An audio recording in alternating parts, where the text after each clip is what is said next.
Hi there, I'm David Wool. Back in 1995, my wife and I started doing the Monte Carlo rallies. Amazing. You think you know something about driving until you've done something like that. Well, I hadn't a clue. That was in January 1995. And later that year, Philip Young, the organiser, decided to do a rally to go from Peking to Paris. 10,000 miles over 13 countries. Wow.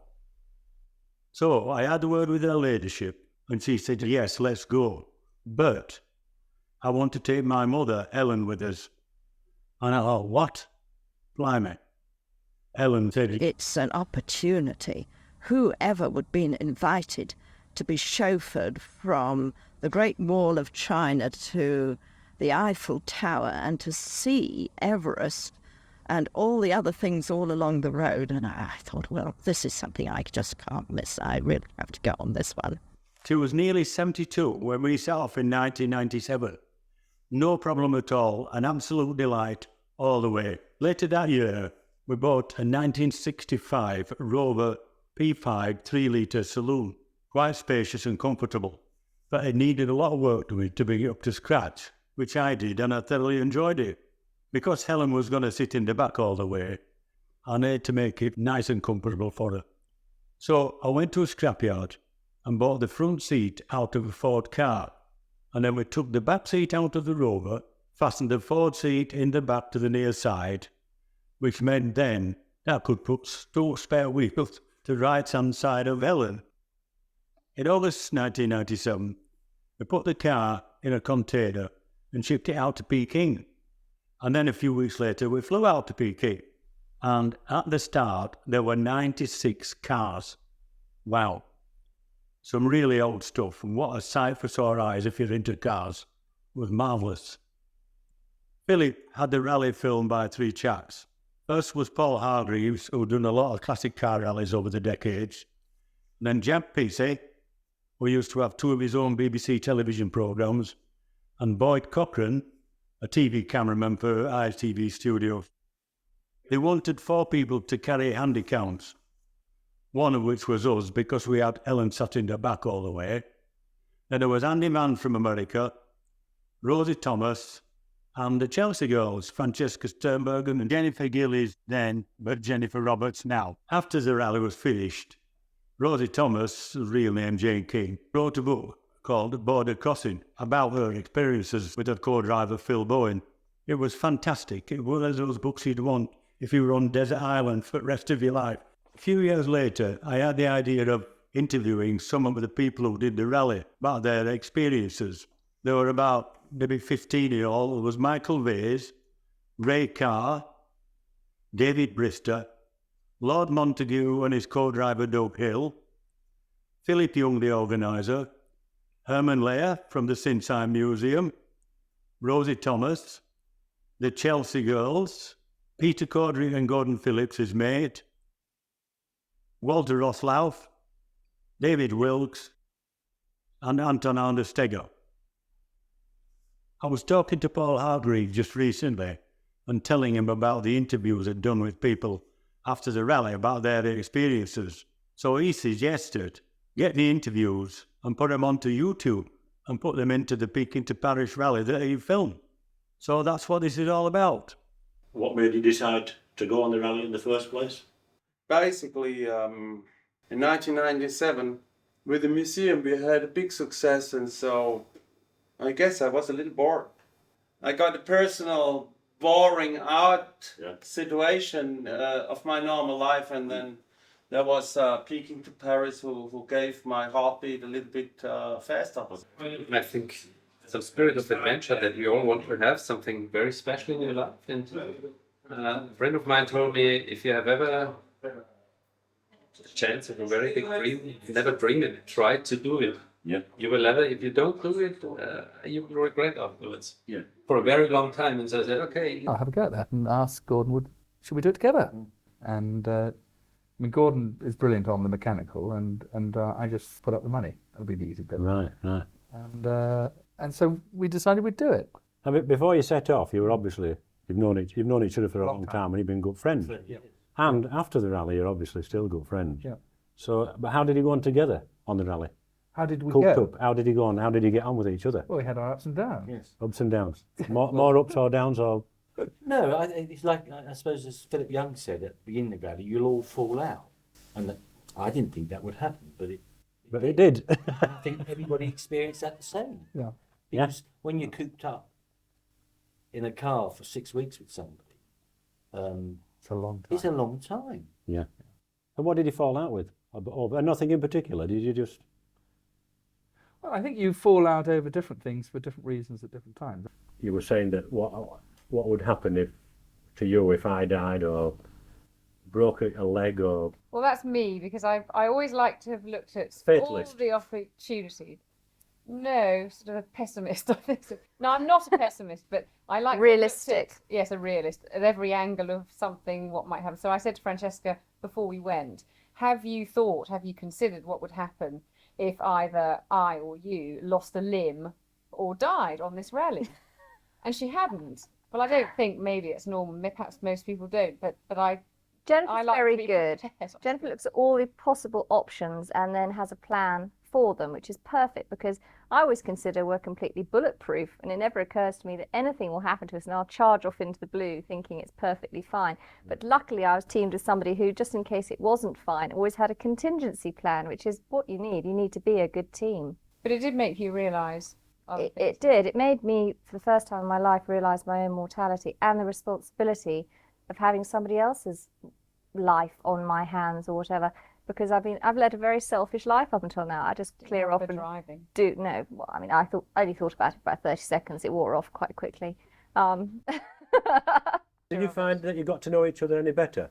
I think so, because of what it put us through. Did you learn to put up with each other's foibles? We knew them all. I still don't like her singing. I still can't sing in key. I think we knew each other better when we got back, but only because we'd been pushed right to the very limits, which perhaps we hadn't quite got that far in normal life. Yeah. I think I realised how good a team we were. I always suspected we would be capable together, because my weaknesses Jennifer's so brilliant picks up on, and things, and vice versa, in that respect. But after I stopped crying after week one, and stopped thinking about the death trap, we laughed almost the whole way home. I mean, almost every day we would be in complete hysterics over something. It does. Yes. There's like an old saying, you never know anybody really till you live with them. No, that's Now, right. Michael Vayers, who was one of the chaps on the rally, went with a chap called Eric Christensen, and they never met, I don't think, till the week Couldn't before, do that. Very brave. before they went on the rally. I bet he wouldn't do it again. Did he get on pretty well? I think for the most part, yes. I never met Eric until 2 days before the rally, and what had really happened or transpired was that he'd had the car prepared in Texas, whereby his mechanic there, he apparently lived in the Bahamas, and the car was prepared in Texas with a local mechanic there who's going to be his co-driver. And they'd been having a few problems along the way with financial arrangements and one thing or another. And Eric's son, Jorg, drove the car from Dallas to San Francisco, where I worked at the local Rolls-Royce dealership there. And the car came in for a final oil change just before going on the boat to China. And I was given this consignment of checking it all over.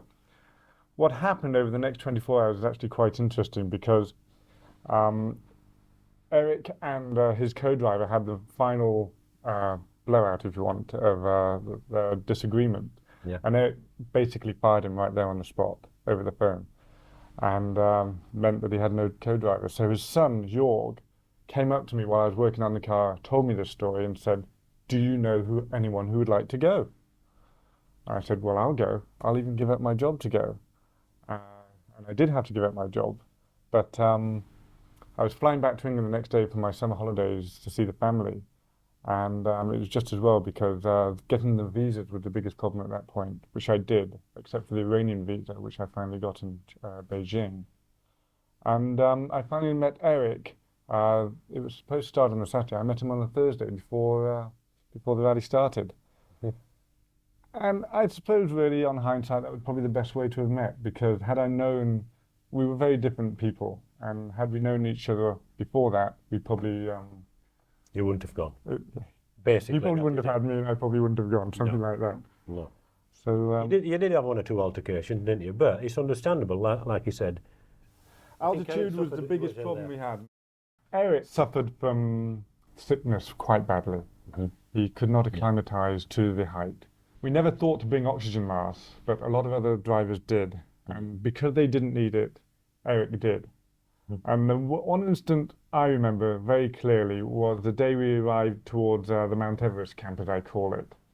And the car, at about 15,000 feet from standstill, going on ascending, could not overcome its initial weight to get going. Yeah, it just couldn't. And no air. Definitely a lack of air, fuel sort of thing, too much fuel, no air. So it came clear after a while to push it. So I would get out and push it.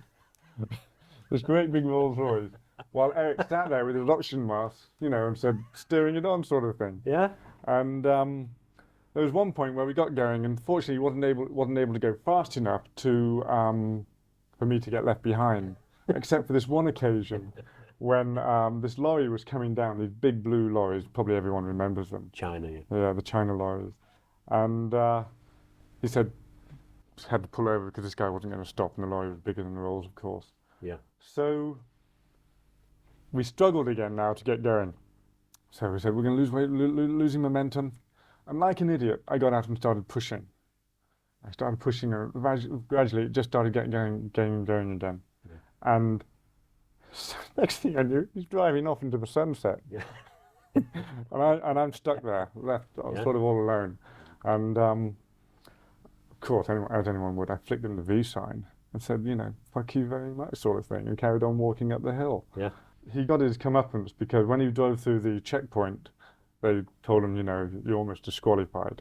So he had to wait for me to get there, which was a good hour later. Yeah. Unfortunately, I was able to hitchhike with some of the blue lorries that were coming up there. It's bound to happen, especially with a chap like Eric, with such a big ego. Yeah. And always having things done his way and getting his own way. Right. I'm not trying to put the chap down, I'm just saying the difference in personalities between you and him. Well, I think it's probably just as well that way, because had I been more like him or used to being wanting my own way too, then we wouldn't have got off the ground. Yeah. I realised my role, that I was there to make sure the car made it to Paris. He was compensating me for my journey, for the rally, and I accepted my task and therefore got on with it. Yeah. He actually was a very generous man. He had his moments, and they sort of compounded. But generally speaking, we got on extremely well for the most part. I think everyone had that problem, and we were no different.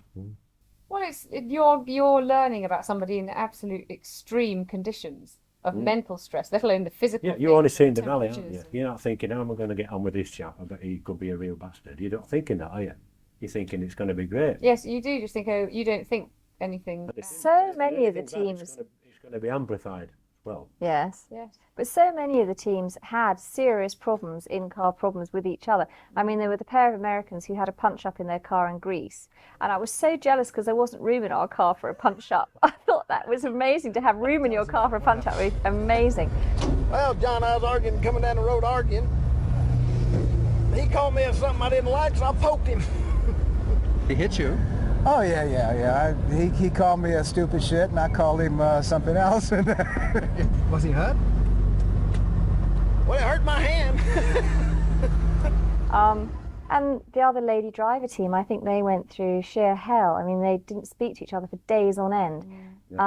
We were forever talking to people who had suddenly, they'd get somewhere and they just split away from their driver or their navigator. They didn't want to be with them. They couldn't be with them. how did he go on with Phil? I know you did have your mild altercations, I suppose. Look, I'm a middle-aged housewife with no mechanical knowledge. You don't look it. Very much, dear. Or mechanical abilities at all. Phil was 32 years old, very able, very competent, not very used to spending long periods of time confined in a small space with a woman he didn't know very well. And we quarrelled actually like cat and dog, and we got to hitting each other points sometimes. But on the other hand, we did, I think, support each other in the really difficult times. And we forged a true friendship out of it. And Phil and I are extremely good friends now.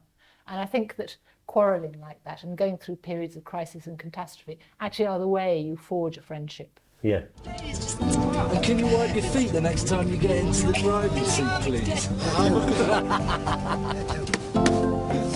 How long had you known him before you went? I'd known him less than a year, barely then. We met he was the mountain leader on a mountain walk I went on.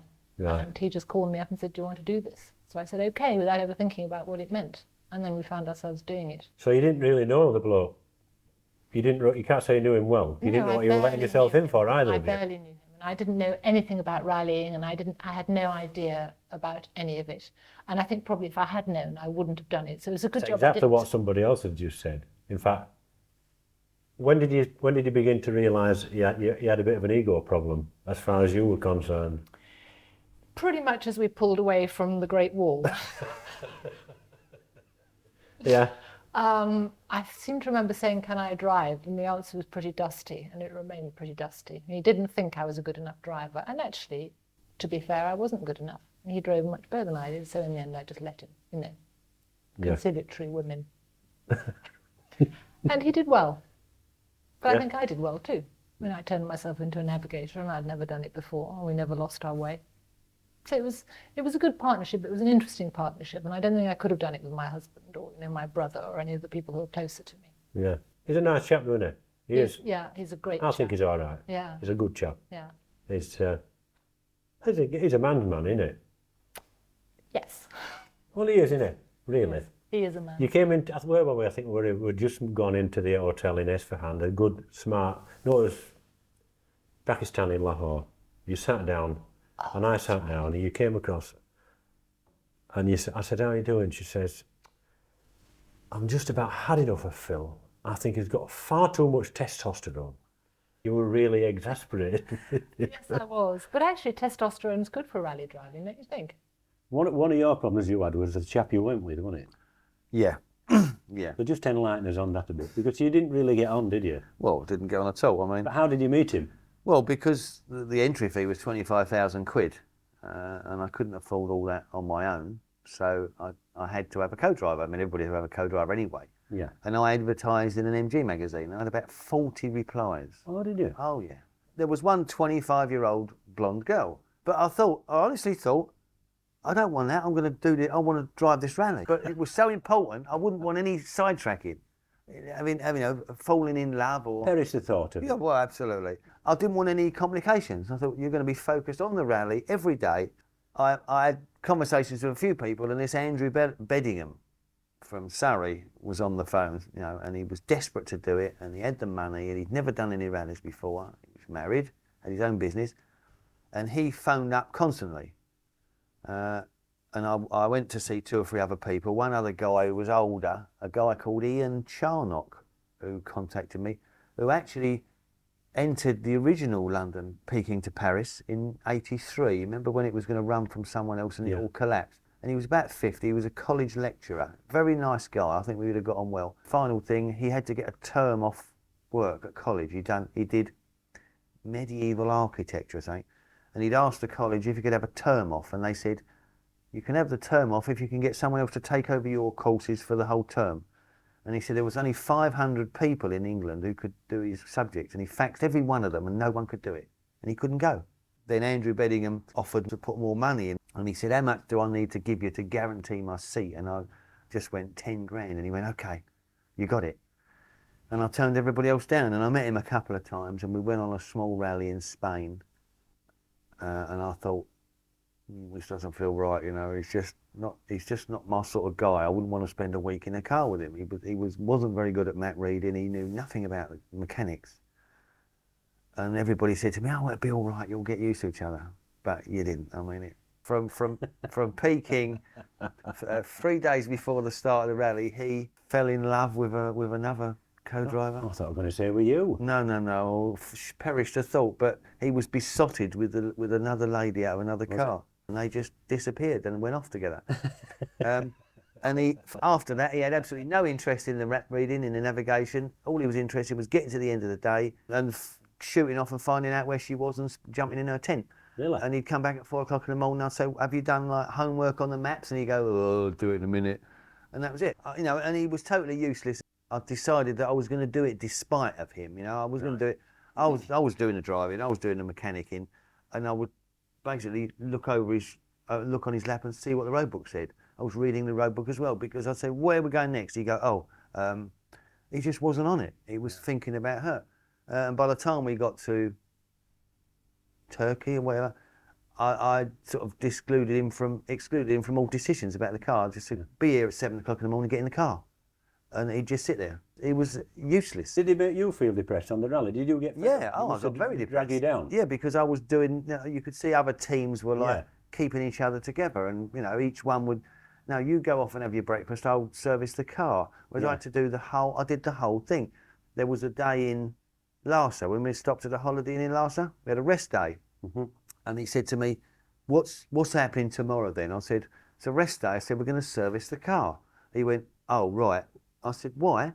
He said, "Because I wanted to do a bit of sightseeing." I said, "Well, I'd like to go sightseeing as well." I said, "But the car comes first.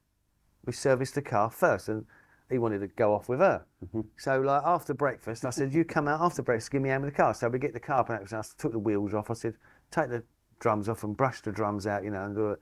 And he was walking around the car, not sort of helping, looking at his watch. And she was in the hotel entrance reading a book, looking at her watch as well.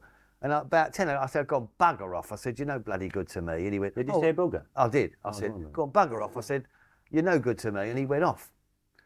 So I serviced the car, washed the car, and it was very hot in that last car park, wasn't it? And then in the afternoon, we had to queue up. Remember when the petrol tank arrived? 2 hours to queue up for petrol. So by about 8 o'clock at night, I'm covered in shit and dust.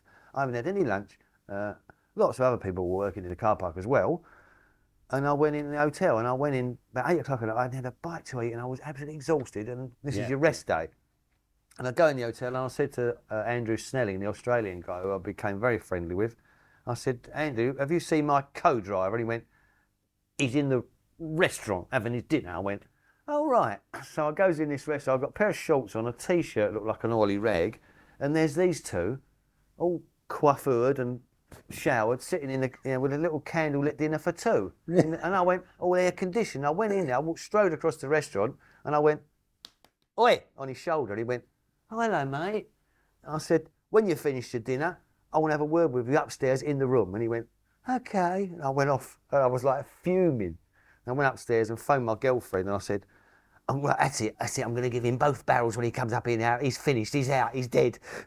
And he wandered up afterward. He went, "What's the matter?" And I said, "What have you done today?" And he went, "Oh, we had some breakfast, and then I helped you with the car, and then we went off down the bazaar, and we bought some furniture, and we had a look at the Patola Palace, and found a lovely place for lunch." And I said, "Do you know what I've done today?" I said, "I've serviced the car, cleaned the car, washed the car, filled the car up with petrol, and finished at 8 o'clock, and I've had no dinner, no lunch, no nothing."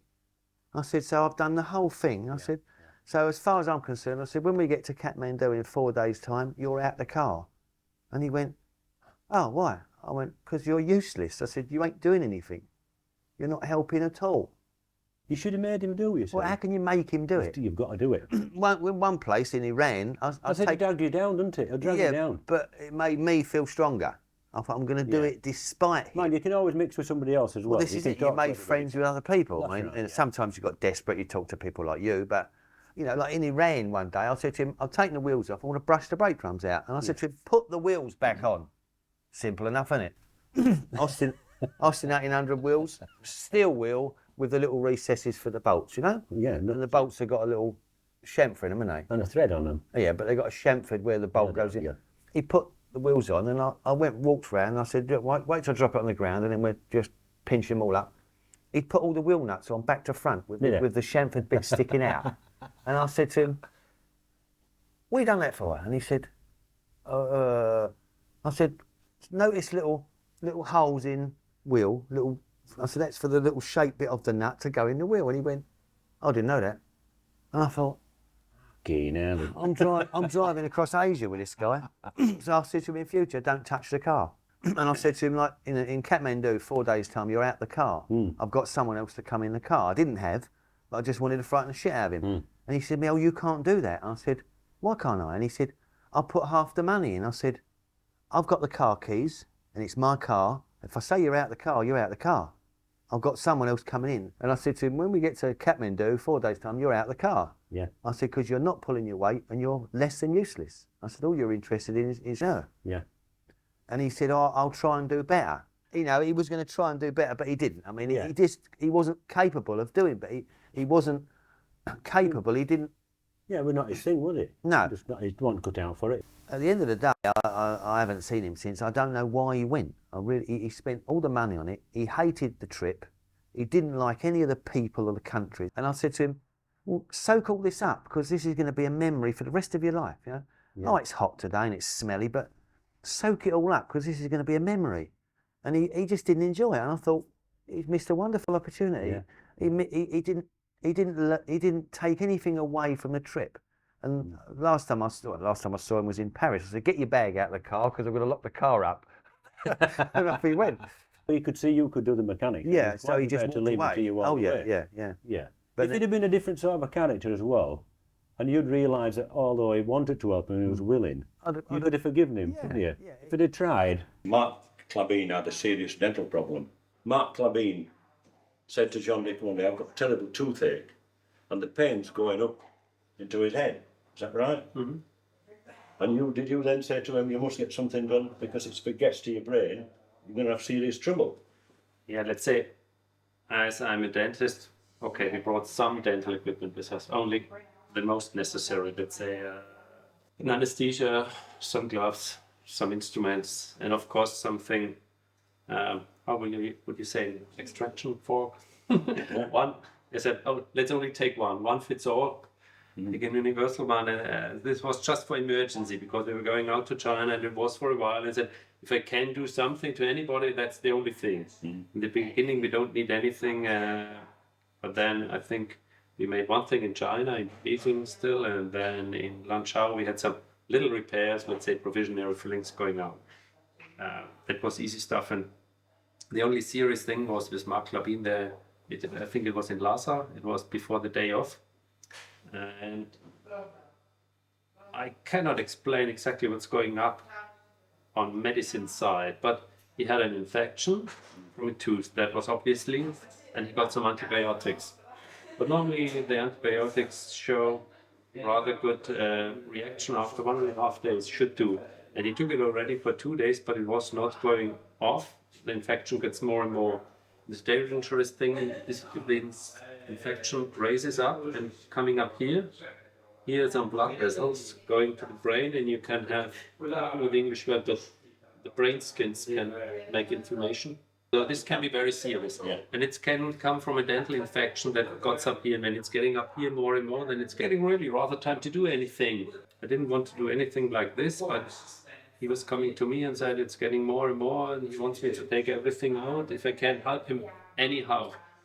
The problem was, you have of course no x-rays and else, you can only treat after what you see. You listen to what he's telling you, you can make any diagnosis. So what I thought was happening was to his canine tooth got pulpitis, bacterial infection inside, something where you normally have to do a root canal treatment.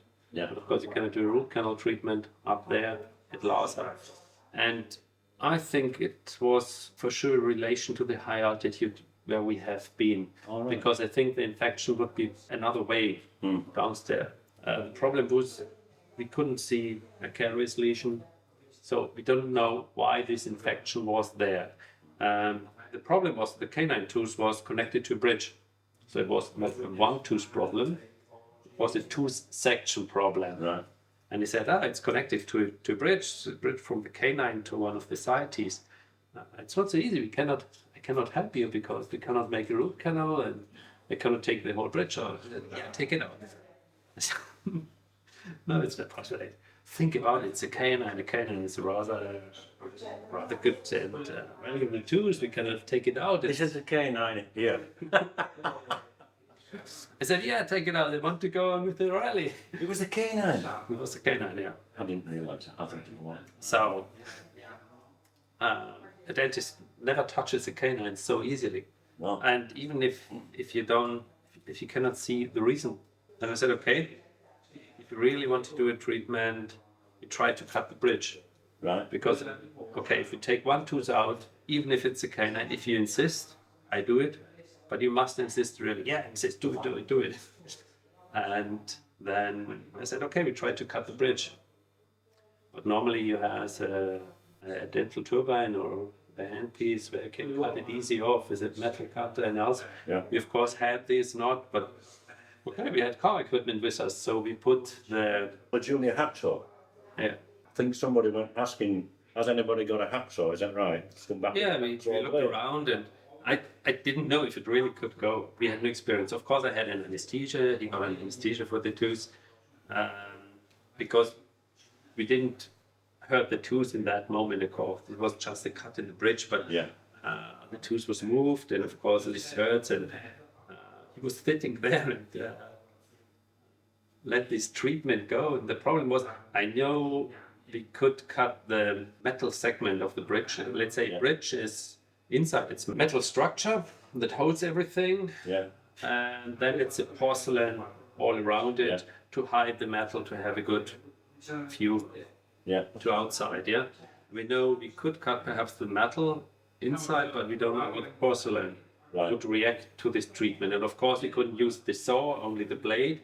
We had to put it in the fingers, and I don't know how long it took to come through because it was not high torque or 30,000 revs going through with the dental equipment. It was just a backwards and forwards. Yeah, but we did it for 1-2 minutes, and we saw some reaction to this, and then I said, okay, perhaps we can be successful, and we did it. And I think it took 20 minutes going through. 20 minutes to sort through with the blade. Yeah. Yes. Yeah, but okay, you see progress going on, and I cut it that way because I think we had a tooth, the canine, then were 2 bridge tooths, then another full tooth again, and we cut it in the middle. I said, I don't want to cut it that you have no teeth at all.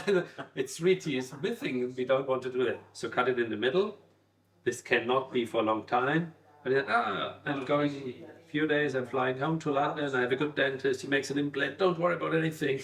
Really? Just take it out, yeah. So we cut it in the middle, then he lost, let's say, the canine and 1 bridge tooth. We got through, and after we got through, of course, the canine was free, and we could make an extraction.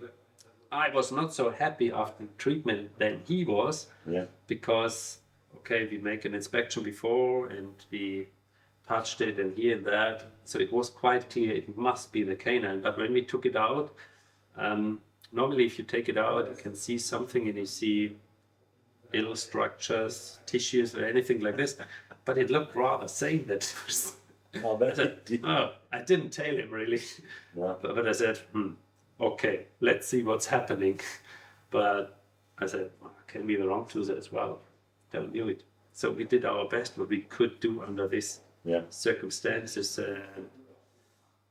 Let's say really, I wouldn't have done it if the infection was not going up here to the nose. And I was in doubt, and I got to my room. But when I met Mark Labine in the evening, I said, okay, be a little bit careful today, and it should be better tomorrow. In the evening, when I coming down, he was sitting at dinner, big cigar in the mouth, and a bottle of Broadway in front of him. I'm wonderful, thank you so much. It's wonderful. Yeah, it was a bit of a relief. I said, you shouldn't smoke the cigarettes tonight, and you shouldn't drink the red wine tomorrow. But, now I'm feeling so wonderful again. The tooth is out, everything disappeared again. Look here, nothing more. And then I was quite happy. Yeah. That was the positive. Did you actually take the canine tooth out? Yes. Just with a pair of pliers? Just dental pliers? Yeah. Yeah. Yeah, I know. Yeah. Well, he must have been making action, and he must have got rid of the pain. He was rid of the pain, and he was quite happy. And so he was afterwards. He was more happy than me because I didn't knew if it really was the right thing. But afterwards, I said, okay, it was something different. It was the altitude. Something was going up different than the normal way up there. Yeah. And it was the only chance. And if that's the only thing that you can do to avoid anything serious, is that okay? Let's do it. Have you ever done anything like that before or since? No, not really. On site, as you might Because say. Munich is much lower.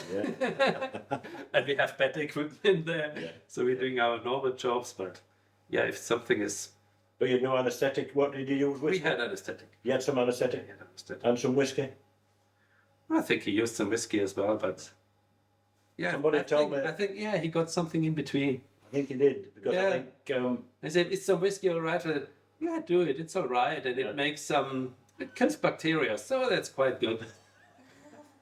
Apparently, was Thomas there pouring the whiskey down his throat, apparently? That's how the story went.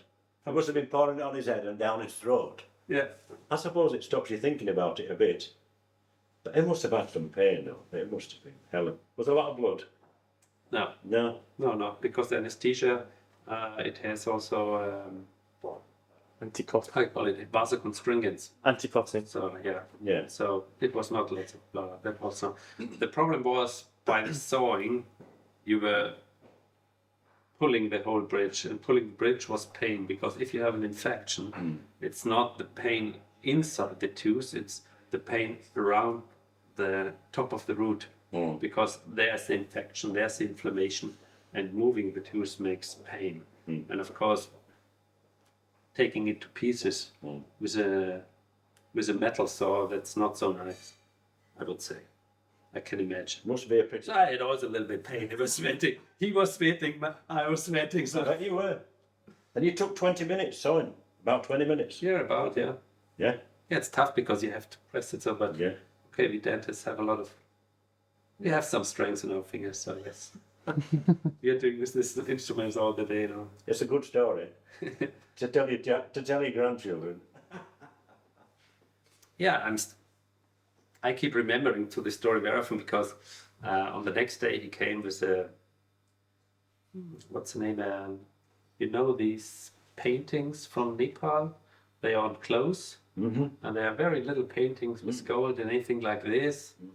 I wanted to buy something and bring it home, and I liked it very much, but they were rather expensive.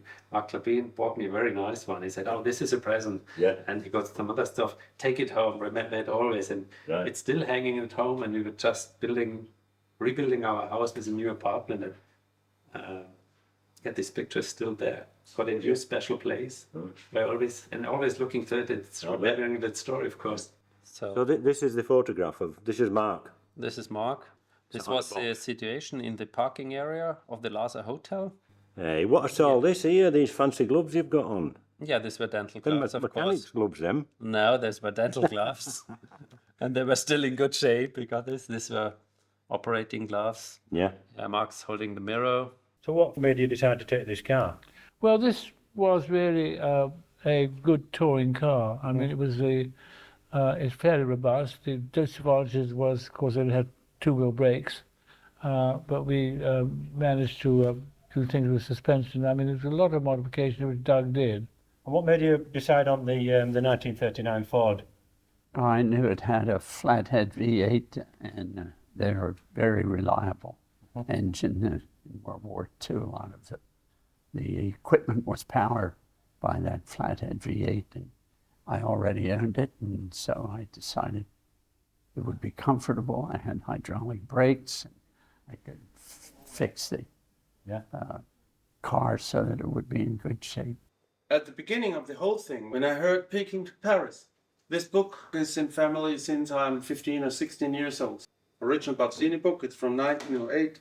This was the car, nothing else. I said, I take Funkenblitz. I take a car like this, nothing else counts. So everybody was talking to me, oh, if you do that, take a modern car or Beetle or something. That is useless. So this car or nothing. You know, if you go mountain climbing, there is a famous route from somebody, and you climb behind to learn about the man who did it first. Yeah. And the same feelings I had with the car, to go with the car. And that was the decision. Nothing else than a car in this style could fit for Peking Paris, of course. Yeah. To take this car for the rally was absolutely stupid. Yeah. It was absolutely stupid. But without the car, without taking the car, the rally would have been would not have been interesting for me. You know, we went round with little cards at the start, at scrutineering everybody on the official side, looking at who was going to get out of China, who was going to finish, and then we swapped notes. And the most on the list was 30 cars, and the most pessimistic was down to 15. Yeah. And I said, here's your finishers. Yeah. We were all looking at it. And didn't we get it wrong? Yeah. I mean, some of the cars were on everybody's list as absolutely no hope you won't get out of China. The little pre-war Aston Martin, Jerry Aitken. Jerry Aitken, yeah. And he absolutely floored everybody. The car didn't miss a beat. And other cars that looked bulletproof, the Buicks, you think would absolutely stroll it, went home early. What was your reaction when you realised that your car wasn't going any further? What did you think? How did you feel? It was quite interesting. Just before we found out that our fellow competitor, Rolf Meyer, stood there on the road with a broken engine support. So we were very happy. We went to him and said goodbye and said, we have a problem with you. And then we were driving on this terrible road in the direction of Quetta, and at once there was a big stone, and I was afraid at the moment, and I brake, and the front of the car went down, all the way down. The differential came on the stone, on this stone, and then. So you think so? Was the hard suspension that went? Yeah. Dropped it down. Yeah. I see.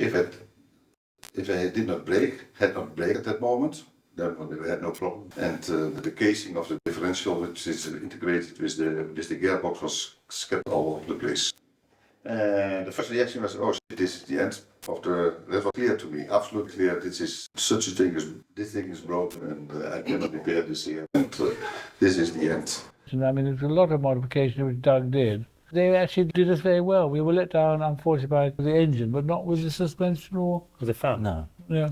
Well, the fan actually aggravated a problem that was there, and in a way, I'm pleased that the failure happened not in the desert, because I think that the cracks that appeared would have opened up when we really got some hot climate to go through. Right.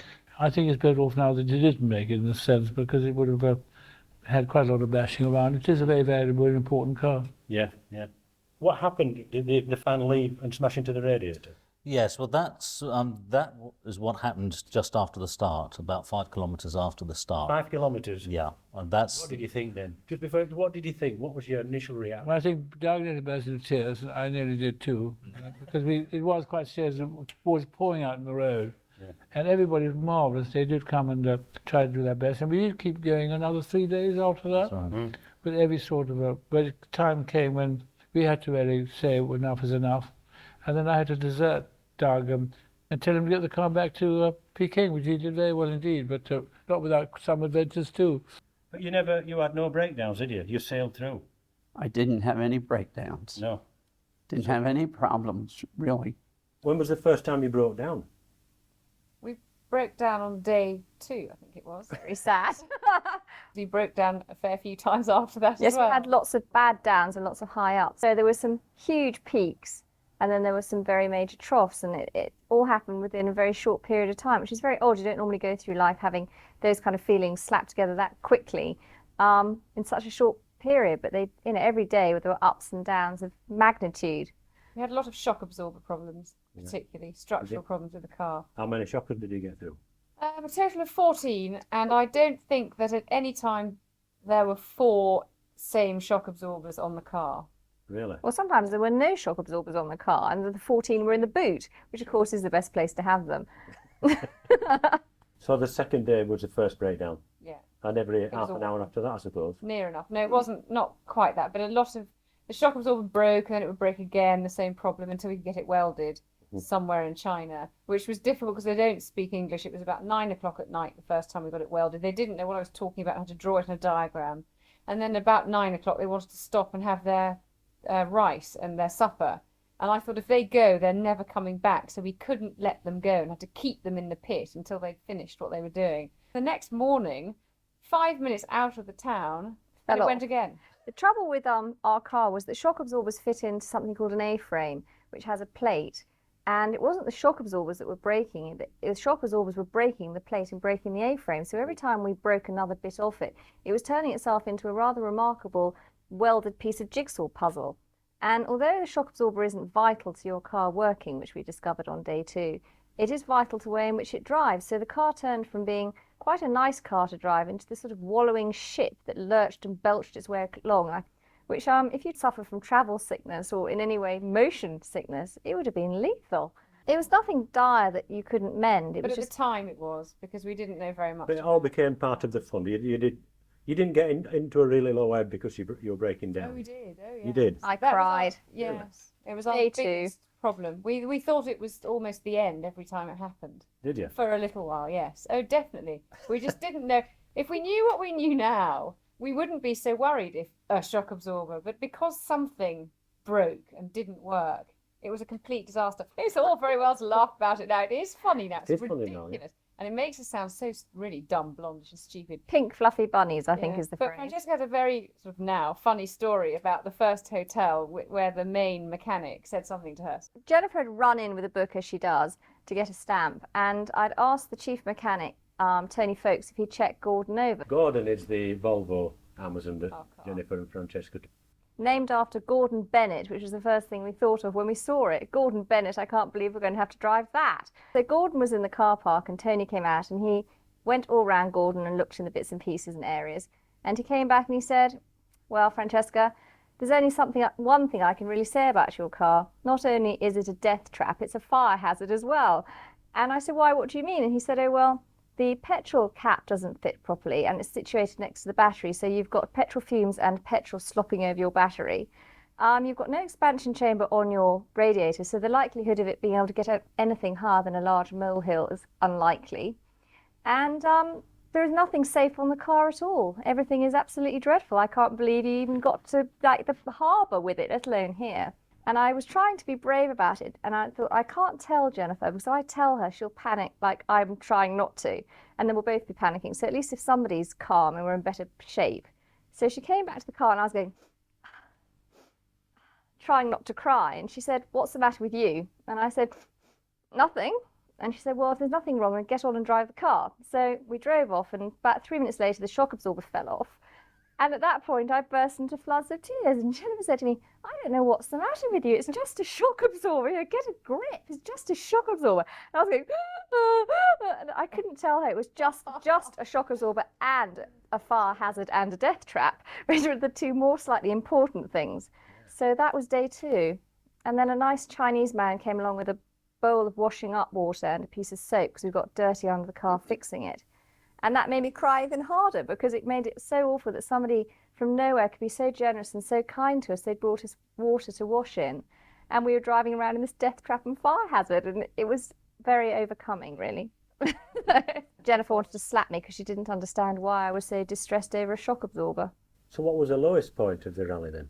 It may well have been that, one of them. I think actually. for I me know that it's was funny one now. of the lowest. Yeah. Yes, because it all seemed so sort of final. You know, that was going to be, we weren't going to be able to not only go any Jennifer, further, but she go wanted anywhere. to take the form from that man who was always trying to send you home. Always be prepared. The repatriation form for we can ship your car home from anywhere, let us help you, man. And I wouldn't let her take the form, and she kept saying, but we might need it. And I kept handing it back to him and saying, we don't need it. And he was saying, but you might need it. I was going, we don't need it, we don't want it, we're not having it in the car. So Jennifer took a copy of it and put it in her pocket, just in case we needed it. When we took on that bad fuel in Iran, that was a big turning point when the piston went, and the engine was running on 3 cylinders, and we had to take the head off. And me and Aussie Andrew again, Andrew volunteered to come out in the car park and help me take the cylinder off, while Andrew stayed in the bar and drank coffee. Yeah. Yeah, oh yeah. And the Iranian navigator, the guy from the Iranian team, Uzbek, he held a lamp for us. It was freezing cold that night, wasn't it? He was holding a lamp, and me and Aussie Andrew were taking the head off. Yeah. And we saw the piston was gone. Oh God, what did he think when he saw a piston had gone? Were you sloughed? Well, yeah, that was it, wasn't it? You know, I haven't got a piston in your pocket. I thought the rally was over. So we put the head back on. Me and he said, that's it. You know, you ain't going to drive out of here in the morning, because we couldn't get up the hill to get to the hotel. We were dragged up with a tractor. So it was at the bottom. When it was a steep, that's one of the steepest hills yeah. I've ever. But all that day across Turkey, the engine was running like missing, firing, and smoke pouring out the back. Well, he was only running on 3. Yeah. And I thought, if we can get to the hotel tonight, maybe it's head gasket or something, you know. You pray. Yeah. If head gasket, I've got, you know, do it. We got there and we took the head off and the piston had gone. So I was absolutely gutted. I mean, I thought we were like 6 days from the finish. We've been driving for 40 days. I know. I was in the hotel room there. I was like crying. I was crying in the room. Were you? Yeah. You sort of sloughed. I was sitting. Go on. Yeah, I was just in tears. So I get on the phone to my girlfriend. I said, can you get hold of Ted Overton, the guy at the Rolls-Royce garage who helped me prepare the engine? I said, you know, I don't know what to do. I really don't know. And she phoned, and Ted phoned me back, and he said, what's the matter? I said, the piston's gone. He said, why? I said, I think we took some bad fuel in Pakistan. I said, one piston's burnt out completely. He said, anything else? I said, no, it's just... He said, well, you can either take the plug out, take 2 push rods out, and run on 3 cylinders. He said, but I don't know how far you'll get. I said, well, we've got some mountains in Turkey, we've got some mountains in Italy, Germany. I said, it's only running on 3 cylinders, it's not really... And he said, well, you know, where's your next rest day? And I said, which was Istanbul, one day down the road. And he said, could you get it to Istanbul? I said, well, unless we put it on a truck. Yeah, we put it on a truck. We lose a day, we lose our gold medal. Mm-hmm. And he said, well, what's more important, getting to Paris or getting your gold medal? I said, well, at the end of the day, getting to Paris. And he said, let me phone you back in 20 minutes. I'll see what I can come up with. And he's in Southend-on-Sea in England. So I sat on the bed and I was like, that's it, you know. You don't want to see anybody, you don't want to talk to You're reliving it now, aren't you? Yeah. And Ted phones back and he said, I'm going to fly out to Istanbul overnight with a piston in your pocket. Yeah. And he said, you get it to Istanbul, get the engine out and ready for me. And I'll fly into Istanbul 8 o'clock at night. We'll put the piston in, work on it overnight. He said, I've got to fly out again in the morning. I was sitting on bed and I was like, you know, can we do this? Can we do this? Because the one thing you just wanted to drive into Paris with everybody else. Exactly, yeah. So then Andrew comes up to the room and he said, what's happening? I said, we're going to truck the car to Istanbul tomorrow. And Ted's going to fly in from Southend-on-Sea to Istanbul with a piston in his pocket. And we're going to do fix the engine. And he said to me, oh, if we don't clock out in the morning, we lose our gold medal. And I said, yes, I know. And he said, I really wanted a gold medal. And I said, forget the gold medal. Forget that. Yeah. That's gone. Yeah. I said, if we get it to Istanbul, we don't get it fixed, we don't get to Paris. He said, oh, I really wanted a gold medal. I said, you've done fuck all to earn a gold medal. I said, we're not, you know, and he said, I said, what do you think we should do then? And he said, I think we should just put the head back on and drive out of here, this is what he said, on 3 cylinders tomorrow, so that we clock out in the morning. And he said, and see how far we get. And I said, then what? He said, well, I said, what, then the engine packs up somewhere in the Turkish mountains, then what do we do? I said, the decision's been made. It's going on a truck in the morning to Istanbul.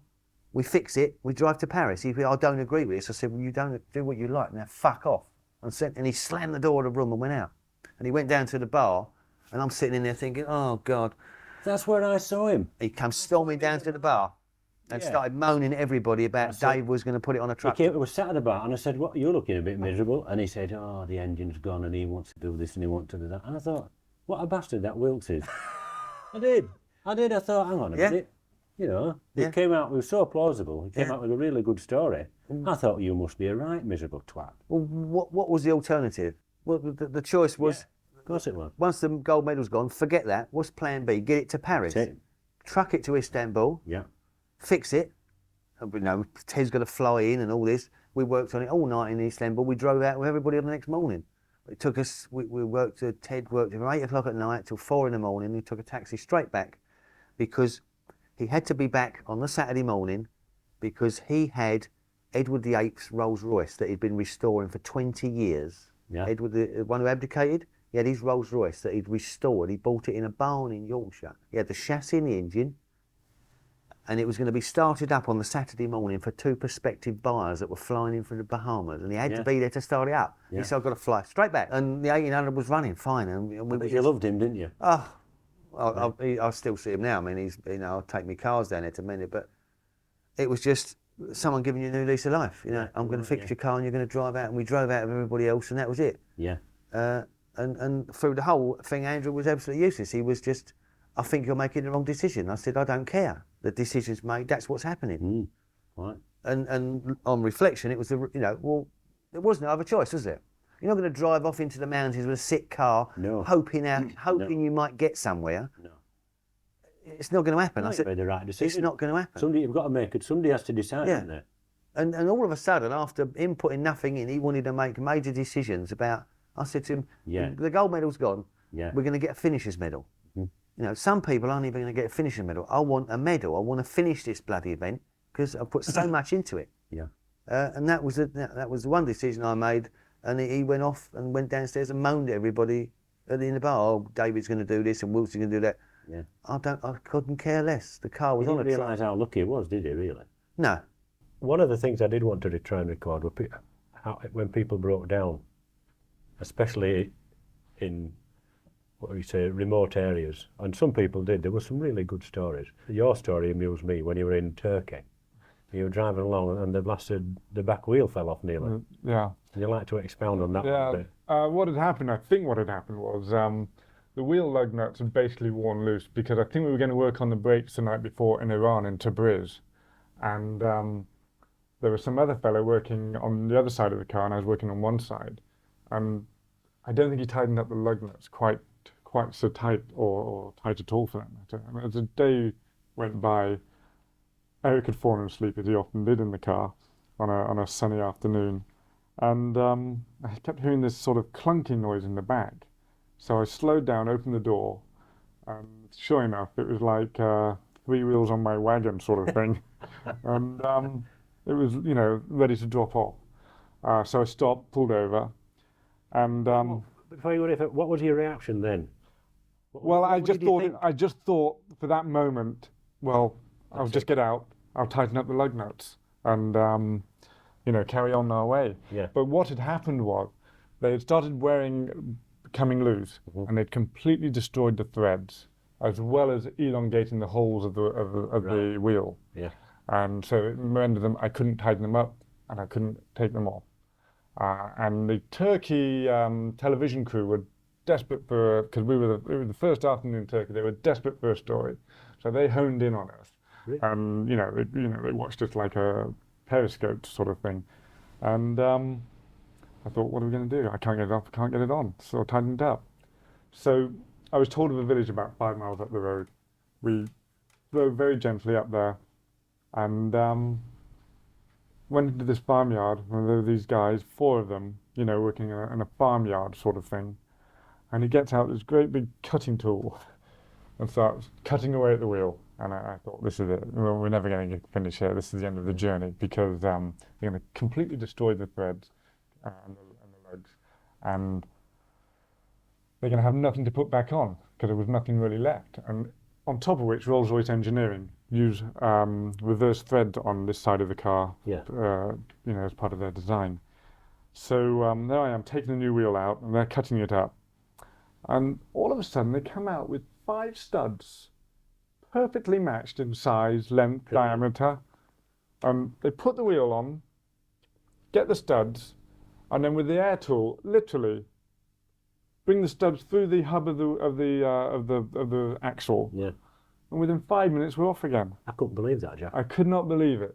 And, you're just driving along. You finish up in a car in a bloody farmyard in the middle of Turkey, in the middle of nowhere, and you think, my God, I'm out of it. The next thing, they've got 5 matching studs, right, for a Rolls Royce. Obviously, it could have been off a tractor, a Massey Ferguson, something just common to a Rolls Royce. I mean, a diameter, length, they fitted like a glove. Totally. It was incredible.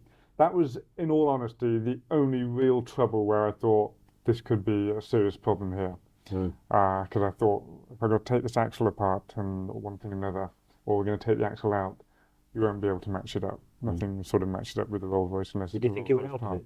I didn't think we were out of it, but I thought we were going to lose some serious time here. Yeah. 5-10 minutes later, we were back on the road, met the crowd at the end of the day at the skiing resort, and had a good drink over it. Yeah. And it was great. It was wonderful. Yeah. I mean, driving through India for us, particularly when the car was in a bad state, was frightening. When you're driving through India, you go through the towns in India, and nobody bothers to put lights on, do they? You can go down. They Oh, don't that's bother right. put street lights. Well, they did Somebody might have put the lights, headlights on, or most they don't care. Cyclists up and down, no lights, and you were just driving along, and you hit. You mounted the central reservation, didn't you? Well, we mounted a dog first. We took this dog out pretty quick. You mounted a dog, did you, my God? I ran over a dog, unfortunately. It seemed to come out the back end of the car, run off, or limped off. Yeah. It was obviously, and we were told just to go on. Not to Pakistan. No, it was India then. We just got into India. Said, push, just go on. We went on and left the dog. Yeah. But yes, I mean, I clipped the central reservation. Clipped it? Clipped, yes. And there was no keep left sign or anything else. And I drove. So did you just literally finish up with the front suspension on top of this, Yes. car on top of this? That's right. Concrete. Because the trouble with in India, you've got all the cyclists. Yeah. On the left and on the right, and I was trying to, because your last thing you want to do is knock cyclists off. I was watching the cyclists, and then all the bikes were parked on the inside, and I just went too wide. I went out too far, and it was getting dusk. Well, it was getting dark. It was dark. It was getting dark. And, yeah, I mean, I just said the central. So what was your immediate reaction when you were up there? Bam. Apart from blow. What did you think? Well, it was. I mean, I've had several accidents. It didn't bother me very much because in my driving career, I've had 1 or 2 accidents. Now you tell me, Gordon. So it didn't bother me. I wasn't shocked with it. After that, I think my main thing was to go and find a garage. And I went off with some chap to a garage, and then he came out with a tow truck. And did he leave Peter with the car? Yes. How did he cope with all the crowds? It was actually unpleasant. Yeah. Because they, first of all, they started stealing things out of the car. So we lost our maps. Fortunately, they took the Chinese. They started pinching stuff. They started pinching things out of the car, and trying to stop them wasn't easy. And we were talking now, I mean, it must be 100, 150 people swarming around the car. Yeah. And we initially tried to get them to help us lift it off the ramp. But, we established very quickly that the clutch and the bonnet and everything else was in a bit of a bad state, so we couldn't sort of push it everywhere. And then we got the chief of police or something turned up. Do you remember? And the first problem was understanding what they were saying, and they wanted to prosecute us for damage. And there was this debate at the moment, had we actually hurt somebody? And we were saying, no, nobody's hurt. But they were quite keen to, have a go. Really? And the very fortunate bit is once this magistrate appeared to take the view that, we'd done nothing wrong, apart from actually ruined our car, then the police very kindly gave us protection. So that night when we actually went into this garage and got our car there, the policeman with his gun stayed with us because we were being attacked by these local people. I mean, they were up. So what did you do then? While you just stood there while they mended the car? Yes, we stayed. Well, we stayed in the garage all night. You slept there? Well, apart from when we found a meal. We went off. Well, I wouldn't eat in the feeder or something. But we went off this dreadful restaurant On the back of a motorbike. on the back of the motorbike, and I wasn't going to eat anything. Whose motorbike? Somebody? One of the rogues. Yes. Right. One of the rogues who wants your money. And then he got quite vicious. He didn't like it because he wanted money out of us. He wanted money. Yeah. And because he said we could. He said to us, "Come and eat." And I didn't. I think you had something. I didn't. And then afterwards, he got a bit drunk, and then he started demanding. And of course, we didn't know where we were. Right. We were now cast off in the middle, and we thought, "Oh, no, we're not with our car now. We're with this chap who's turning nasty." It was actually. I enjoyed the run on the motorbike there. It was quite good fun. But they had to pull him off, didn't They did. He was getting heavy. looking for a fight. Yeah. So we then got somebody to take us back to, thank God, where we started, and then we finished the car. But that was difficult, wasn't it? Working through the night. That was not nice. And we knew that we missed Nainital there, so we knew we then had to organise another way to get to Delhi when you lot were going to Delhi. And obviously it was a massive job because we had to re-weld. So you didn't get to Nainital? We never made Nainital. That's one place we didn't make. Right, I didn't know that. Yeah. So we then went on to Delhi. And we actually drove from Delhi to Pakistan, Lahore. We couldn't do more than 20 miles an hour, and we could only go slightly to the right. Do you remember? Because although it was patched up, we couldn't drive the car. And that was the most exhausting experience you can imagine, as far as we were concerned, because that was effectively 3 days drive. But you must have been glad to be back on the road again. It was a lovely feeling to know we were getting out of India. Yeah. I mean, India was, as you know, was a difficult experience with bribery and corruption and buckshee. But it was nice when we got to Lahore, and it was nice that we then had these parts flown in from England to Lahore, which actually saved us. But interesting enough for you, I mean, the godsend that we had, although we had that accident, it was a repeat of another accident we'd had in China or Tibet, where when we got to Nepal. Before you go any further, can I just establish one thing? It was you that drove onto the central reservation. It was you, right? Okay. Did you need to know that? Yeah. I want to tell the folks back home. You want. Yeah. I put my hand up. Yeah.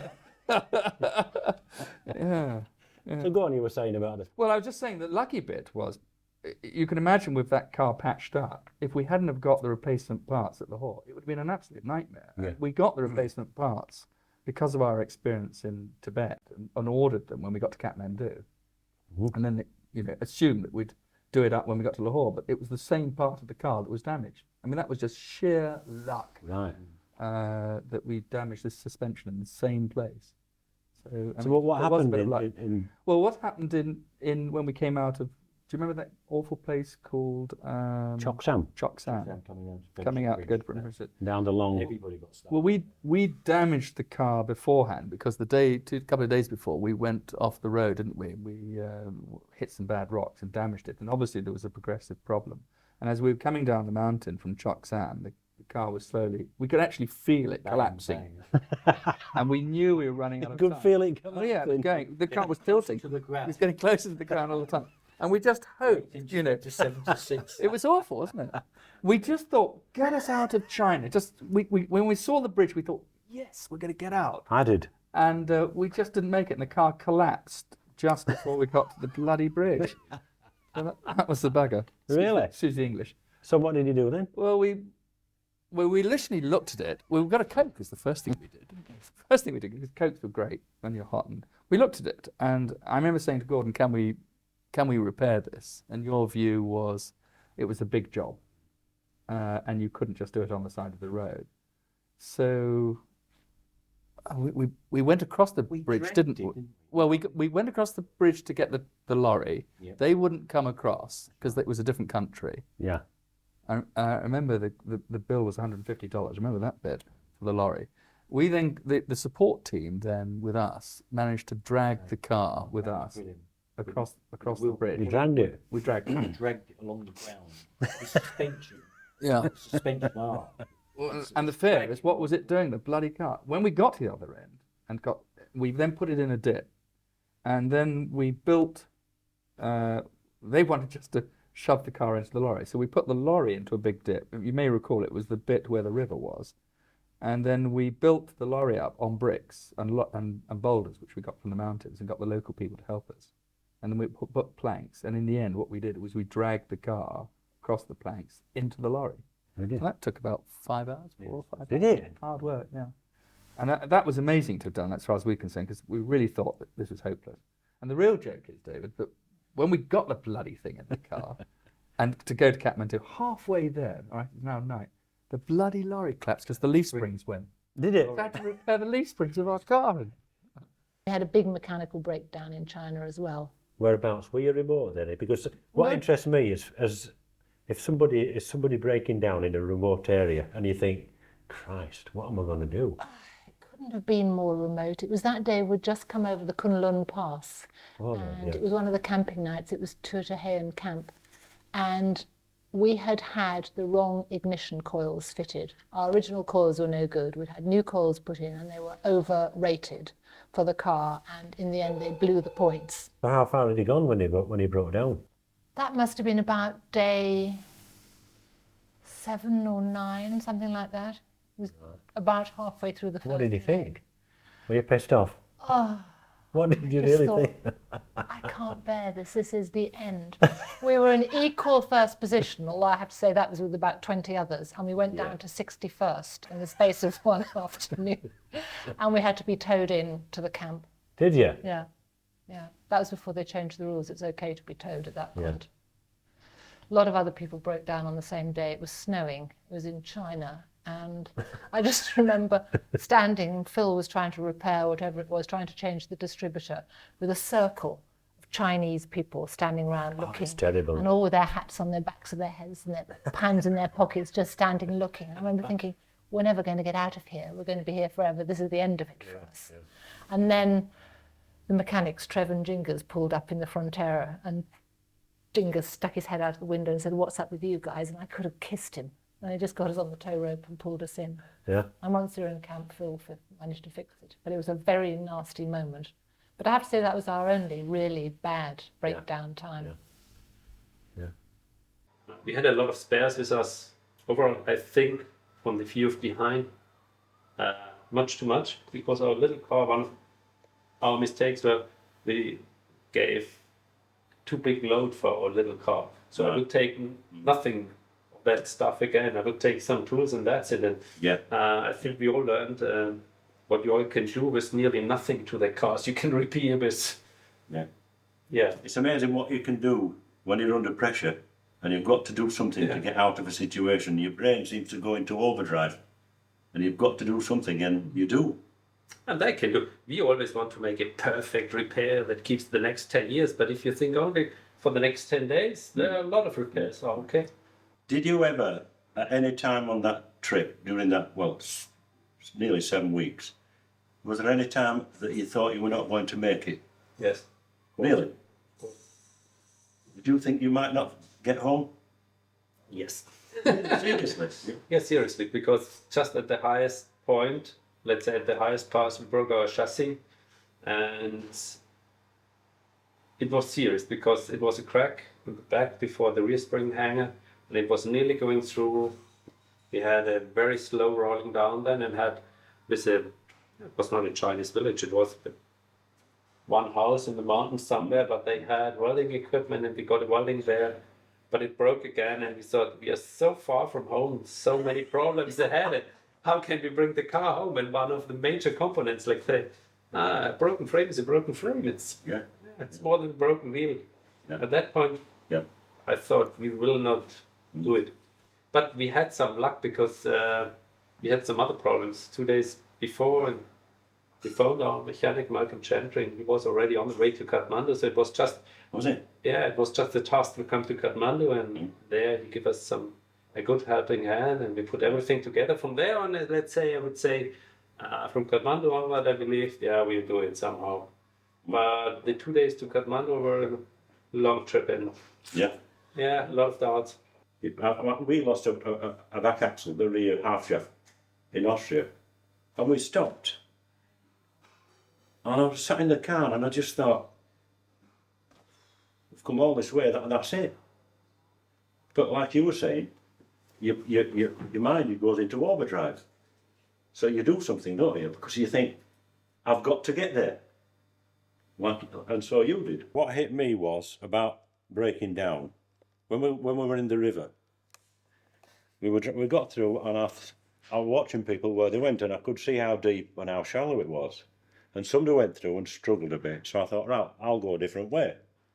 So we're only about 10 yards, 10, 15 metres, maybe 20 metres from the other side. And because I'd just changed my route, the damn thing went down. I thought, oh no, this is it. Everybody else managed, not everybody came past. All the kids came from everywhere, tried to push us out, and I said, well, it's a waste of time. So eventually the school bus came across the river, and he stopped because he was big wheels off the ground. We had a tow rope, and we just found a piece of metal bar. We hooked it under the bus, and he pulled us out. I thought, wow, this is great, but the car wouldn't start again because it had been all the water under the bonnet. So the bus pulled us up to the top of the path to the main road, and then the support vehicle came past. And he stopped. the bonnet came up, and then we're trying everything else. Plenty WD-40, but it wouldn't start. So we do the plugs, we take the distributor cap off, everything, and it still wouldn't start. And then the mechanic said, right, you've got 20 more minutes. Oh, look, to begin with, he said, you've 20 minutes to get you going. And I said, how do you mean I've got 20 minutes? He said, because if you're not going in 20 minutes, you're on your own. I thought, Jesus, and he meant it. He'd give you 20 minutes of his time because you'd other people. And that hit me then, that hit me home, I thought. So 2 or 3 minutes later, we'd taken the distributor cap off. I'd done the points again. We must have got some water in. He says, go inside and try it. And we went, and it started. I thought that was it. I thought, if not, I'm going to be stuck in the middle of India or somewhere in Nepal. Yeah, that's part of the game. If you have a breakdown, you're staying there, like you told me before, you're staying there alone. Yeah. The group is gone. Let's say we had a problem when we were coming down the high pass. You had the camp in Everest, we couldn't go there. We said, okay, we try to catch up tomorrow. But every day were 10-hour days of driving. So we started early morning, 4 o'clock, and tried to keep up to come to the group again. So the aim was not to make a good time in the next hill climb. Our aim was to get back to the group again. But we enjoyed, of course, the things, even being once departed in a way, because there we had our best adventures and our best experiences. There were three. We had a team. There was me and Ange and Helen in our rover, and there was David Drew and Jonathan Lux. Yeah. Do you remember the big fancy rover 3.5 litre? And there was David Brister and Keith Barton. There were 2 ex-Concorde pilots, and they were very easy going. And as I said, we all had a team, so we had 3 rovers on our team, rover team, you see. And then one day we don't see them; they disappeared. So somebody said, "Oh, they've had a crash." An army wagon. It's about 400 yards before the checkpoint at We did Port Monroe, yes. a hill climb. That was a horrendous drive. It was very, very difficult to make it. And at one point we were going to be told the road was going to be closed to traffic going the other way, but it obviously wasn't, was it? No. But we got very near the end, and we were going to be about 20 minutes late, but never mind, we were going to be alive. And there was a sharp left-hander uphill with a mighty drop on the right. Do you remember? Yeah. And we were keeping pretty close into the side of the road, our side of the road, and this Pakistani army land cruiser came down.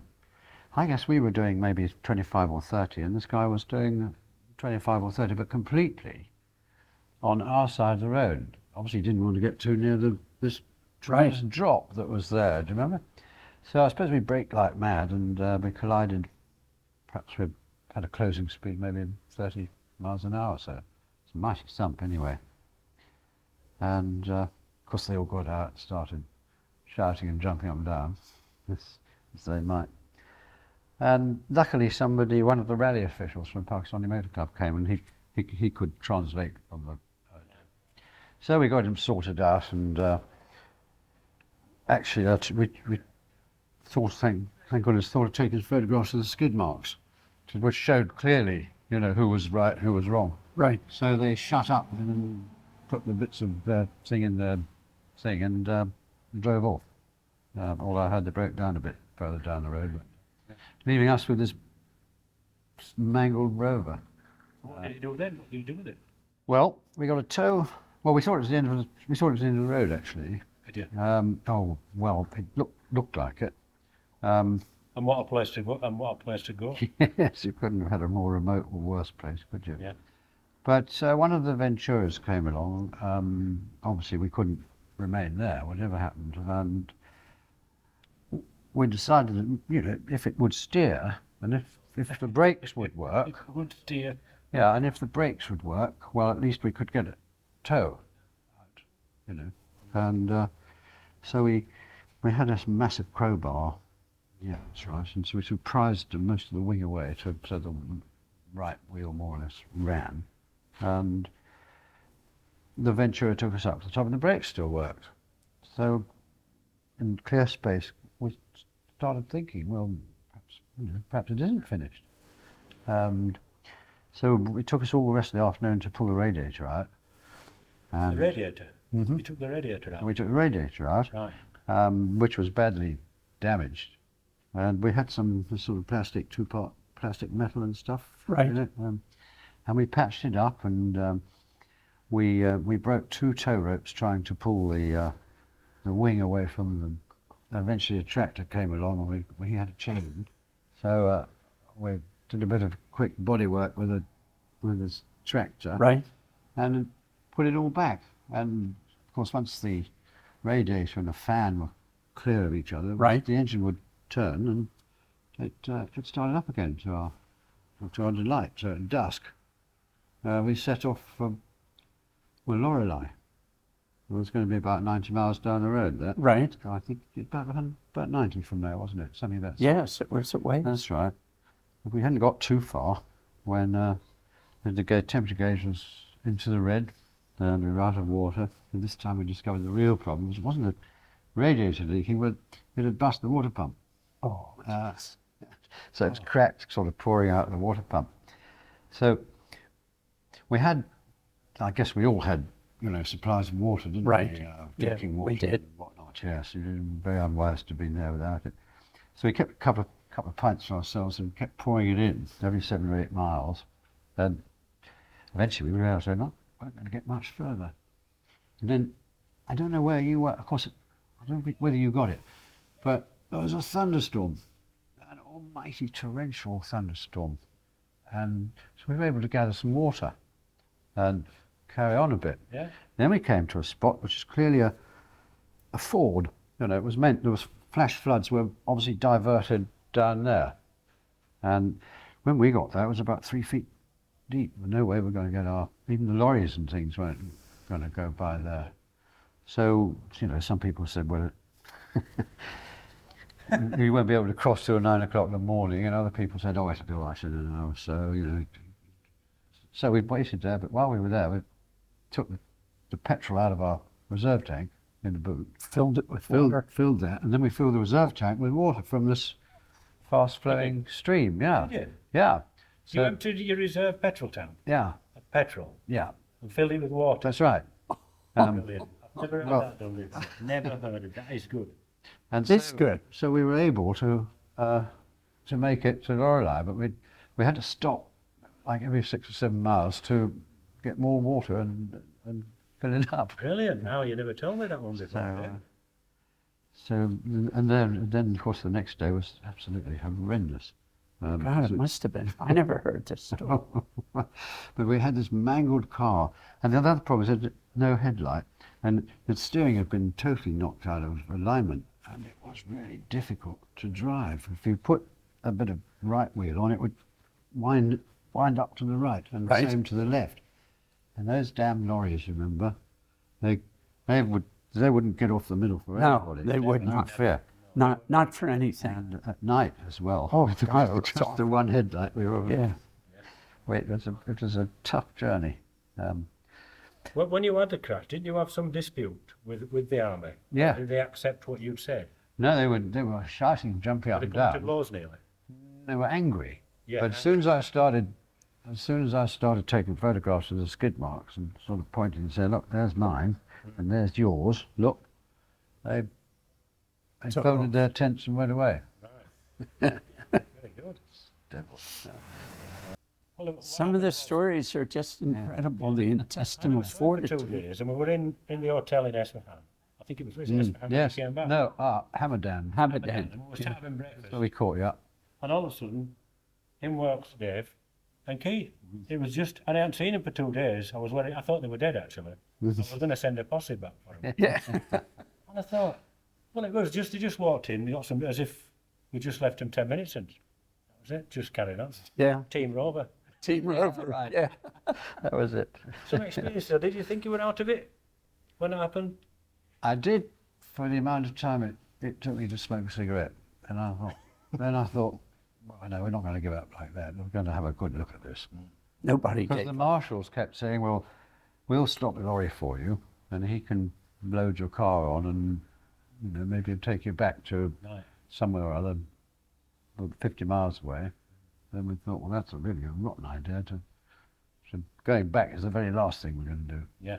So we determined that if we could possibly do anything, we would. Was there no backup crew? Did the backup crew see you?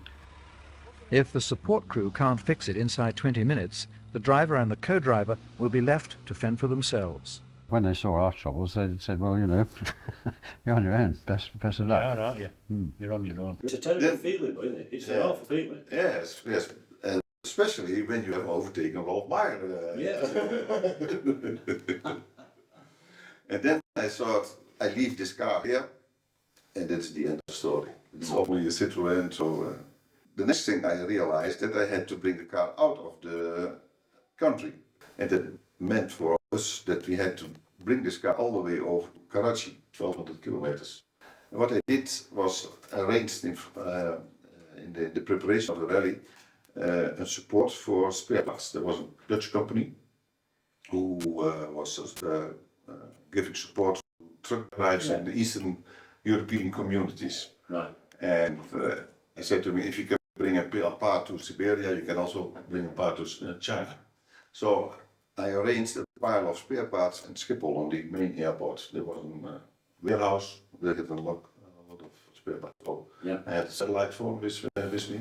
So within 5 minutes I was calling with a satellite phone to this guy on Schiphol airport.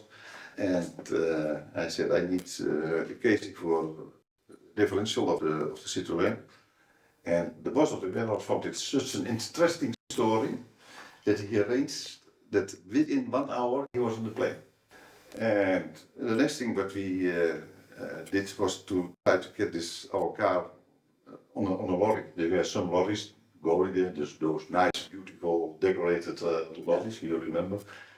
Tried to get the car on the lorry, but we found out that the car was wider than the lorry, how we call it. Was it? Yeah, not much, but it was wider. And the guys of who made the movie pushed with their Land Rover the Citroën on the lorry, and it was a bit smaller. Yeah. And then we were sitting. Wilhelmina was sitting between those Pakistanis with long beards, and so the road was terrible. We had to go 300 kilometers to Quetta. The average speed they made was about 15 km an hour.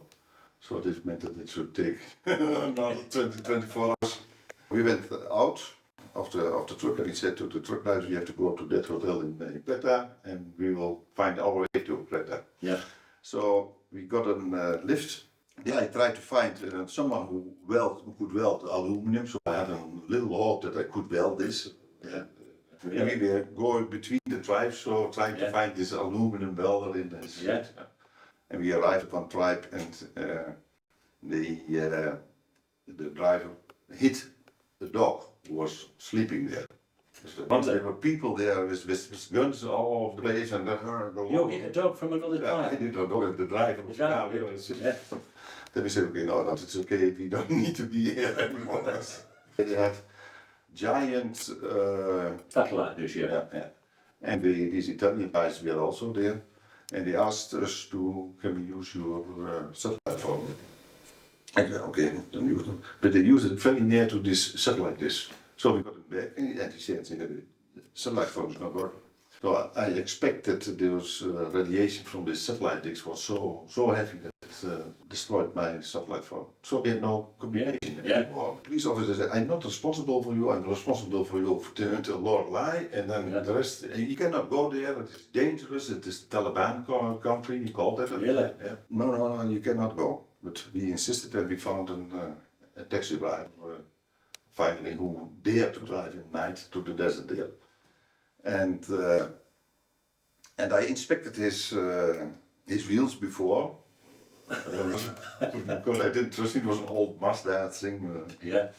And I think I want you to take 2 more spare wheels because these wheels are not good and the road is bad, and we want to arrive. We have to drive in the night, and we want to arrive at in the morning. After a half an hour, one tire. So. And then we went on again. Half an hour later, the other tire broke. Bang. Really? And also, and half an hour later, another tire. 3 tires. Yeah, it's in about 2 hours or something. And that was the end. We had no more tires anymore. What did you say? What did you say? I cannot speak good English. I explained them in Dutch very clearly what my opinion about the taxi driver was. But then we were there in the middle of the night, in the middle of the desert, nothing to see. So we went out the car and we found out there was a small light 200 yards off the road.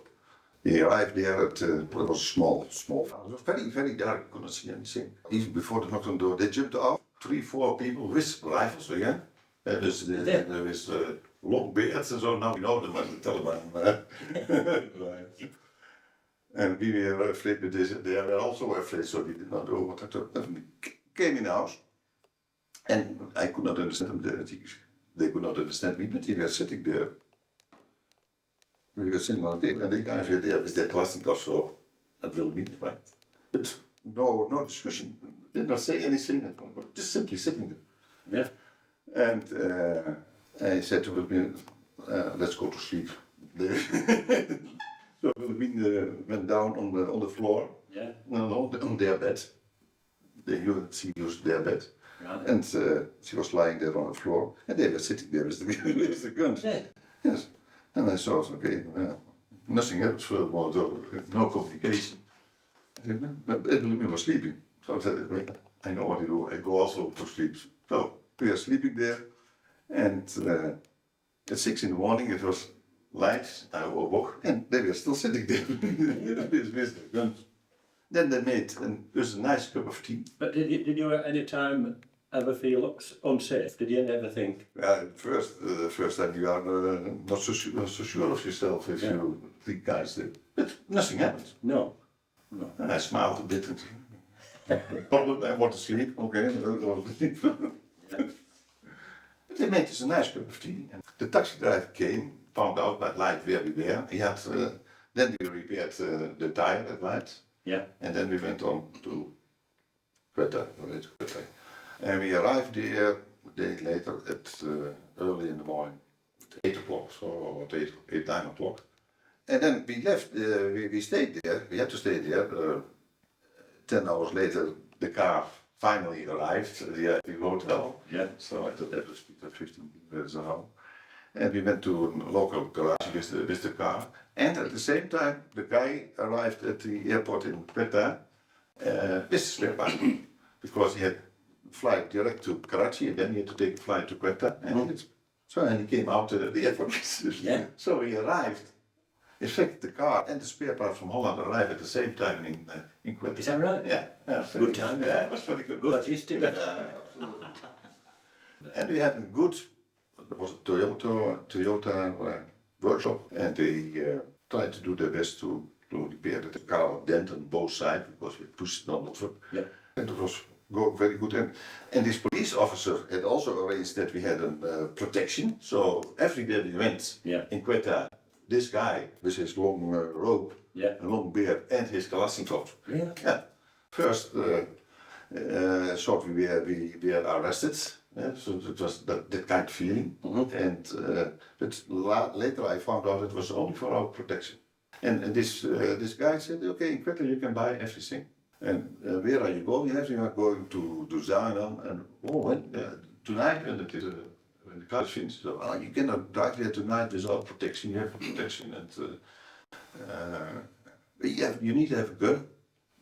Okay, a gun. Okay, where can you buy? No problem. So, and he said, in the US satellite phone, you can buy it here. At that time was it one of the most modern satellites from the world. I didn't believe it. So after 2 days, the car was about ready, and in the meantime, we had been driving all over the place through Quetta and seen everything and arranged everything to get these things right. And the last thing we needed to put on the car was a plate for the driven plate on the wheels for the cigarette. And this was gone. Yeah. Gone. It was not there. So the car was ready, but it was missing a piece. Special piece. Which piece? The driven plate of the wheel. Right, yeah. Complicated thing to make. It was gone, simply gone. We were thinking of these Italian guys who were sitting next to us in the garage and would repair the car faster. Maybe they had taken the spare with us because it was a bit of a mess. Yeah. But they were gone. I was annoyed, as you call it. I was terribly annoyed. And I said to this guy and to the manager of the garage, you can arrange everything here now. You have to make this thing for me. You have to arrange it because we really want to leave now. We are now 2 or 3 days behind schedule and we have to go. Yeah. And okay. I convinced him with some money. And then he took us to a quarter of Quetta where there were all wooden sheds. And there were all dismantled machines on the road and oil everywhere. And this guy was this one rope and Kalashnikov and every time this is. And we went down in one of the sheds, down in a cellar, a staircase down, and another cellar staircase down, I think about 10 meters deep. And there I found a very modern workshop. Yeah? Yes. This computer, drill machines, everything. 10 meters under the ground. And they made this part in 3-4 hours. It was a very complicated part with splines in it and so on. Yeah. Drives the wheel. And they reproduced it. Mm. So they made you the part? Yeah. How did you feel when you were back on the road again? Yes, a good feeling. After all those problems, 3 days of problems, police officer came again. And he said, you cannot drive at night. And I said to him, you promised us protection to the wall. Yeah. And you want to drive at night, not at night. So why not? Oh yes, he said, you will come there, but my people will get shot there. It's war. Really? And we said, no, we want to drive at night. But absolutely want to catch up with the people want to drive. You cannot do it, you can't do it. And then we jumped in the car and Willemir and I pushed the button. And we drove through the night to the border and we had no problem at all. Yeah. Every morning, or every time we stopped, it was morning or lunchtime, all we wanted to do was get in your car, put this key in, and switch it on and start. Don't you? Yeah. You just want it to start and drive down the road. Even if your brakes don't work, it doesn't matter. As long as the engine's going, absolutely, and you can move. It's such a relief. It was to me every morning, a switch on. Is it going to start? Yes. And it's just... It took us 2 days to catch up only in Isfahan. Where did you rejoin us? Isfahan. Did David Bristol join? I think he could have joined us. He came in one morning, we were having breakfast. They just walked in and, oh, hi everybody, morning Dave, morning Ange. And they just walked in and got the radiator mended. I think some military vehicle collided with the military vehicle. Yeah. Round about Fort One Road, remember the big hill climb we did? And they, 2 days later, just walked in. Hi everybody, it was just as if it had never happened. Yeah. One of the worst things that happens to people is to break down in a remote area, or even to break down at all. Because one of the best things about the rally to me is when you've broken down and getting on the road again. It's a fantastic feeling. It's really euphoric to me. I thought that's really, I mean, I totally enjoyed the rally, no doubt about it. And even breaking down, to me, it's great when you get back on the road again. It's the best feeling in the world, isn't it? Yeah. It is, isn't it? To get back on the road. Every morning, all I wanted to do was put the key in the ignition, turn it, and the car start. That was the best feeling of the day.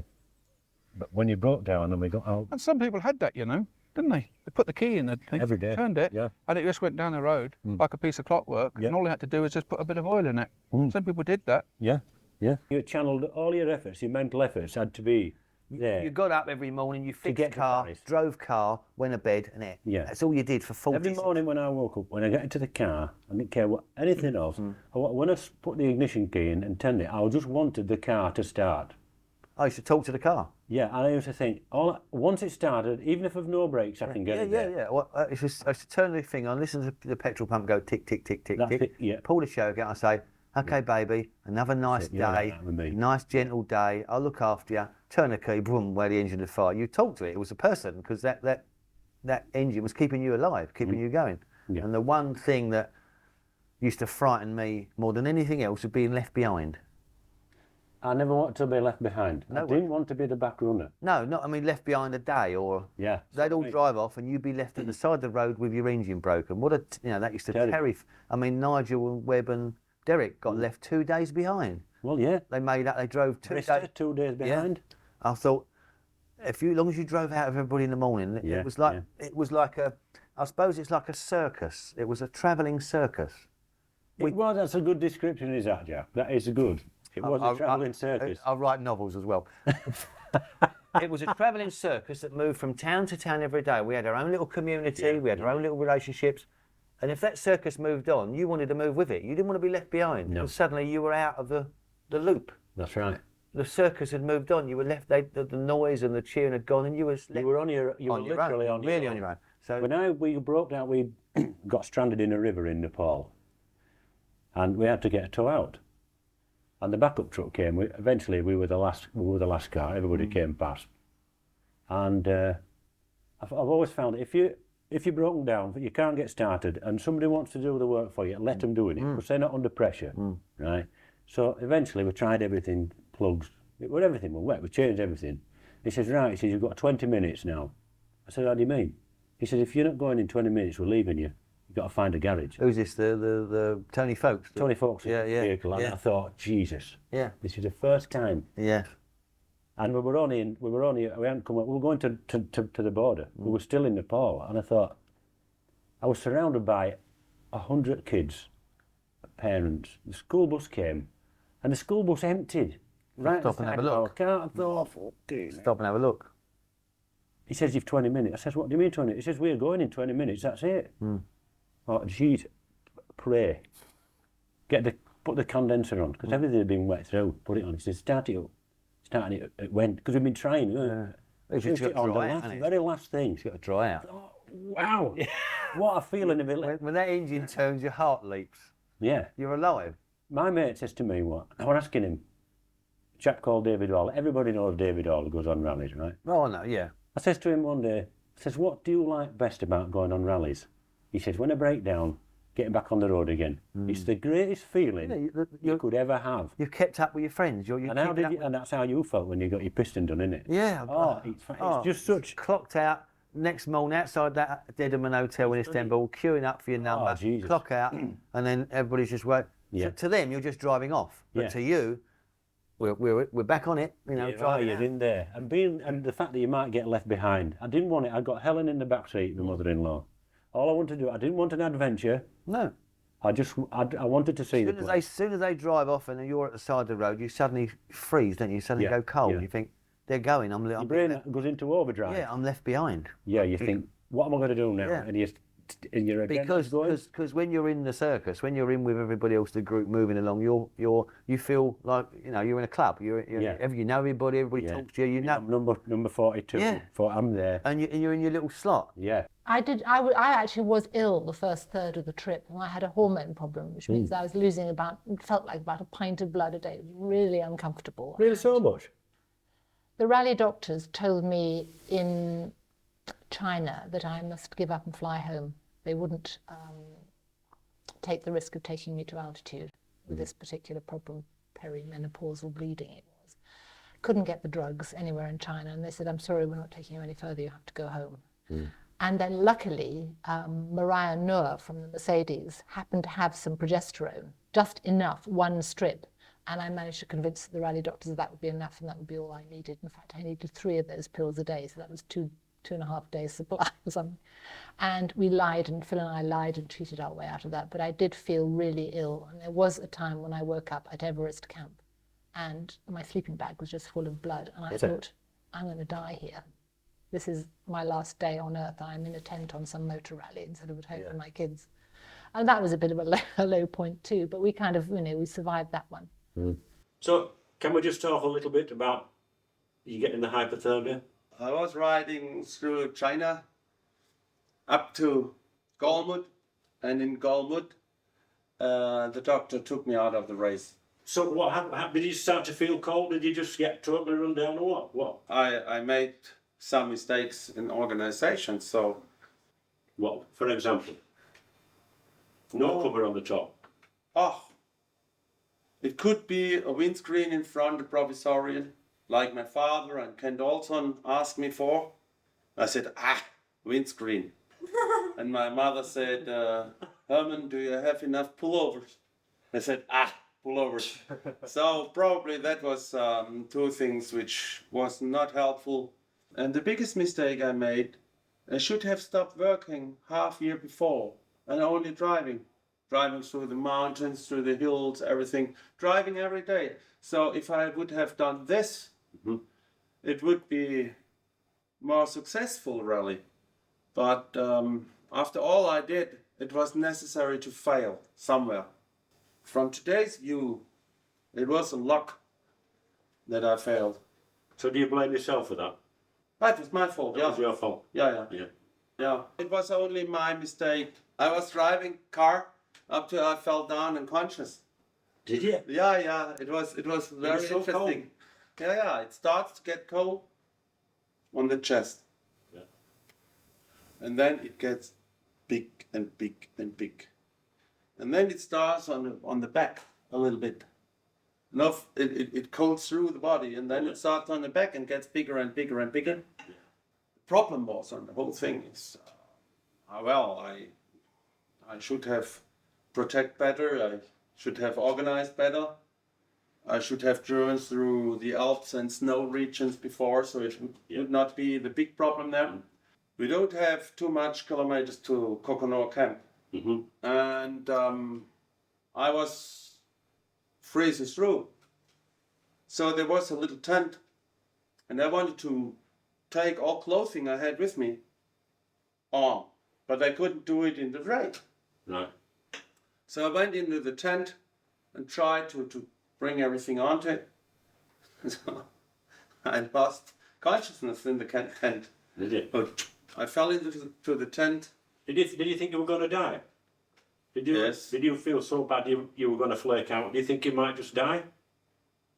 On the situation? Yes. Yeah. Yes. But it was, I thought it was more, I was more frightened than it was necessary probably, I don't know, but I was... you think you're going to die?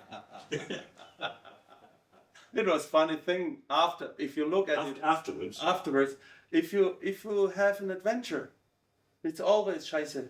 But you must have... But afterwards, it's a big adventure. So, Jörg was sitting on the car, and so the guys came with a Land Rover. And Jörg's English is not so good, and when he is excited, he cannot speak English at all. So he talked to them, and Hermes is in the tent back and forth, and they said, oh, he's ill from the heightness. Yeah. So they put him in the Land Rover, and the Range Rover, they put him an oxygen mask, and they rushed down because they thought he is ill-fated from the height. And so Funken was standing there, and I was in the tent, and they did not know whether I have been picked up or not. Yeah. So I have to do it in direction to people. So they have relating now. It's all coming back to him. See. So they came back to pick up the car, and so they found me in the tent with all those people there. After getting ill, I had big problems with height. I could feel every 100 meters I got dizzy. Did you? Oh yeah, and I got shaking a lot. I couldn't drive because of shaking. And when I came back to Germany, we had summer. We had not summer, but we had a late summer. We had 30 degrees, and I was with a thick pullover and shaking. And my doctor, the lung doctor, gave me a lot of medicaments. And then I spoke to my father. I said, oh, when we go from Ascona or something, Ancona, I take the SSK and ride with them. Right. Like Monty did with his Bentley. So my father said, oh, you failed down there, don't go back. And so I thought, oh, probably he has right. So I phoned up in England and said, okay, bring the car to Istanbul. And in Istanbul, I have a school friend, Ali. So I phoned him up and said, Ali, I visit you. And then I said, my doctor, now you have 2.5, 3 weeks time to bring me on feet. And then I started to join the rally again in Istanbul. And I went with a car from Istanbul to Paris.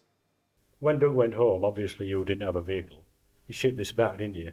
You finished up hitching a lift, as you might say, with various people. I Did you did. get any animosity there? Not at all, on the contrary. The Mathesons were incredibly kind in their Phantom 5 Rolls Royce. That's where I first went, until that broke a spring. And then I went to... Were you in with them when the spring went? Yes. Well, I was actually outside the car photographing, in fact. And then I rented a Nissan van, I think. And then I was in a Jeep, and then it was the Rover 90. Yeah, With... no, the 3.5, the P5B, Johnson & Lux. Johnson Lux, yeah. And then there was Johnson Lux in the Rover, which was wonderful because David Dew had to go back to London for a little bit of operation, and so I was his navigator for 3-4 days. That was when we were in Iran. That's when it got up to 900 degrees in the shade too. And then eventually we got the Bentley out from London, from Beauty, and that met me in Rimini in Italy. So we did the last 3 or 4 days of the rally. Yeah. Were you down in the dumps to begin with? Did you feel a low ebb? Yes, I mean, it was extremely disappointing, but I was determined to finish the rally in one way or another because I was writing weekly articles for the Times, and I felt I had a sort of duty to my readers to tell them what was happening. And so I'm very glad I actually did the actual trip. Yeah. And did you want to come back with the Bentley? Oh yes, I mean I was getting phone calls of various people wanting parts and things and saying we got to so and so, and I was feeling immensely jealous. Yeah. And then when the decision was yes, okay, drive the Bentley down and meet us, it was brilliant. It was, I bet it was fantastic. Yeah, wasn't it? yeah. Well, because it was disallowed by Philip Young to begin with, wasn't it? We meant to have substitute cars, but he relented eventually. Have you any complaints about the trip? No, none at all. It was a great adventure. No, it was fantastic. What was the best part? Which was the best part of the rally? You must have had some. No, I mean back in Paris, of course. No. Yeah, obviously. No, there was one. What I enjoyed was Baluchistan. I thought they had fantastic scenery there, with all the regimental badges on the hill. And I love Nepal. I know it well, and I think that's a wonderful country to go to. What about Everest? Getting to see Yes, Everest? we were very lucky because the night we were at Everest, there was no cloud on Everest. When we got there, I remember seeing the cloud clear, and when it came up, I thought that was brilliant.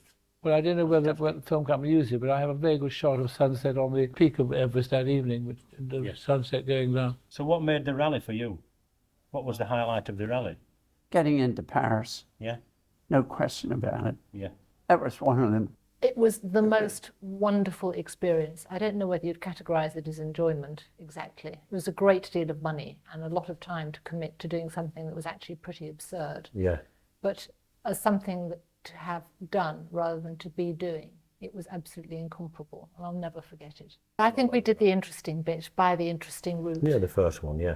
I think we were very lucky to have that because there was the history and there was a lot of geographical and topographical interest that would only be repeated this time around, I think. And do you remember that road across the Chinese-Nepal border? I do. I'll never forget that for the rest of my life. Yeah. It was a river. That was It was a waterfall. Yeah. And there were all these extraordinary cars, that cavalcade coming down those hairpin bends. Yeah. I will never That forget was good, that wasn't it? That cavalcade, my God. That from Choksam. Down to from Choksam Over the down to the waterfall, French. came over the road. Yeah. Down there, and they would only let us through a car at a time with a police escort.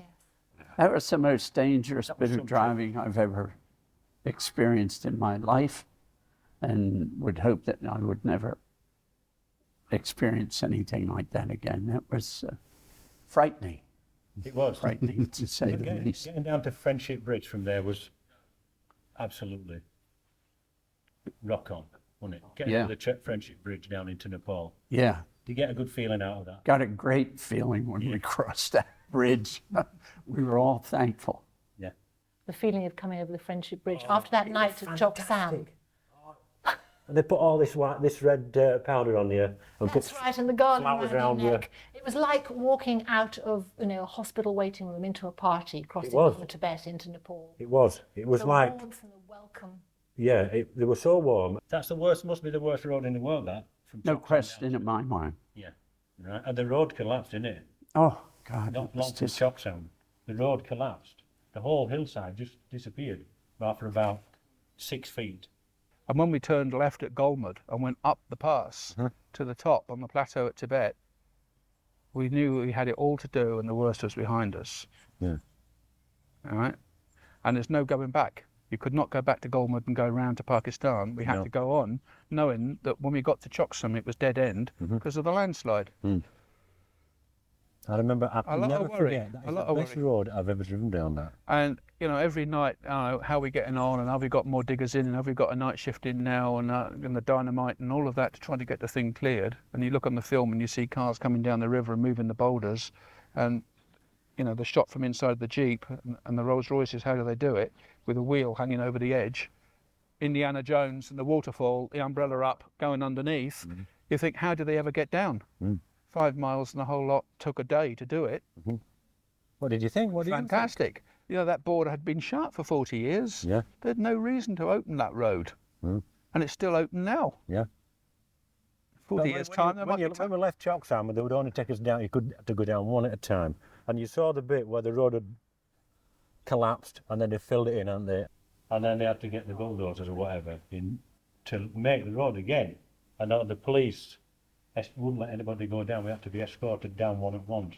And we'd all get to this big chasm, big drop there. Yes. And you'd about 10 feet. And if it had gone... Maximum. Yeah.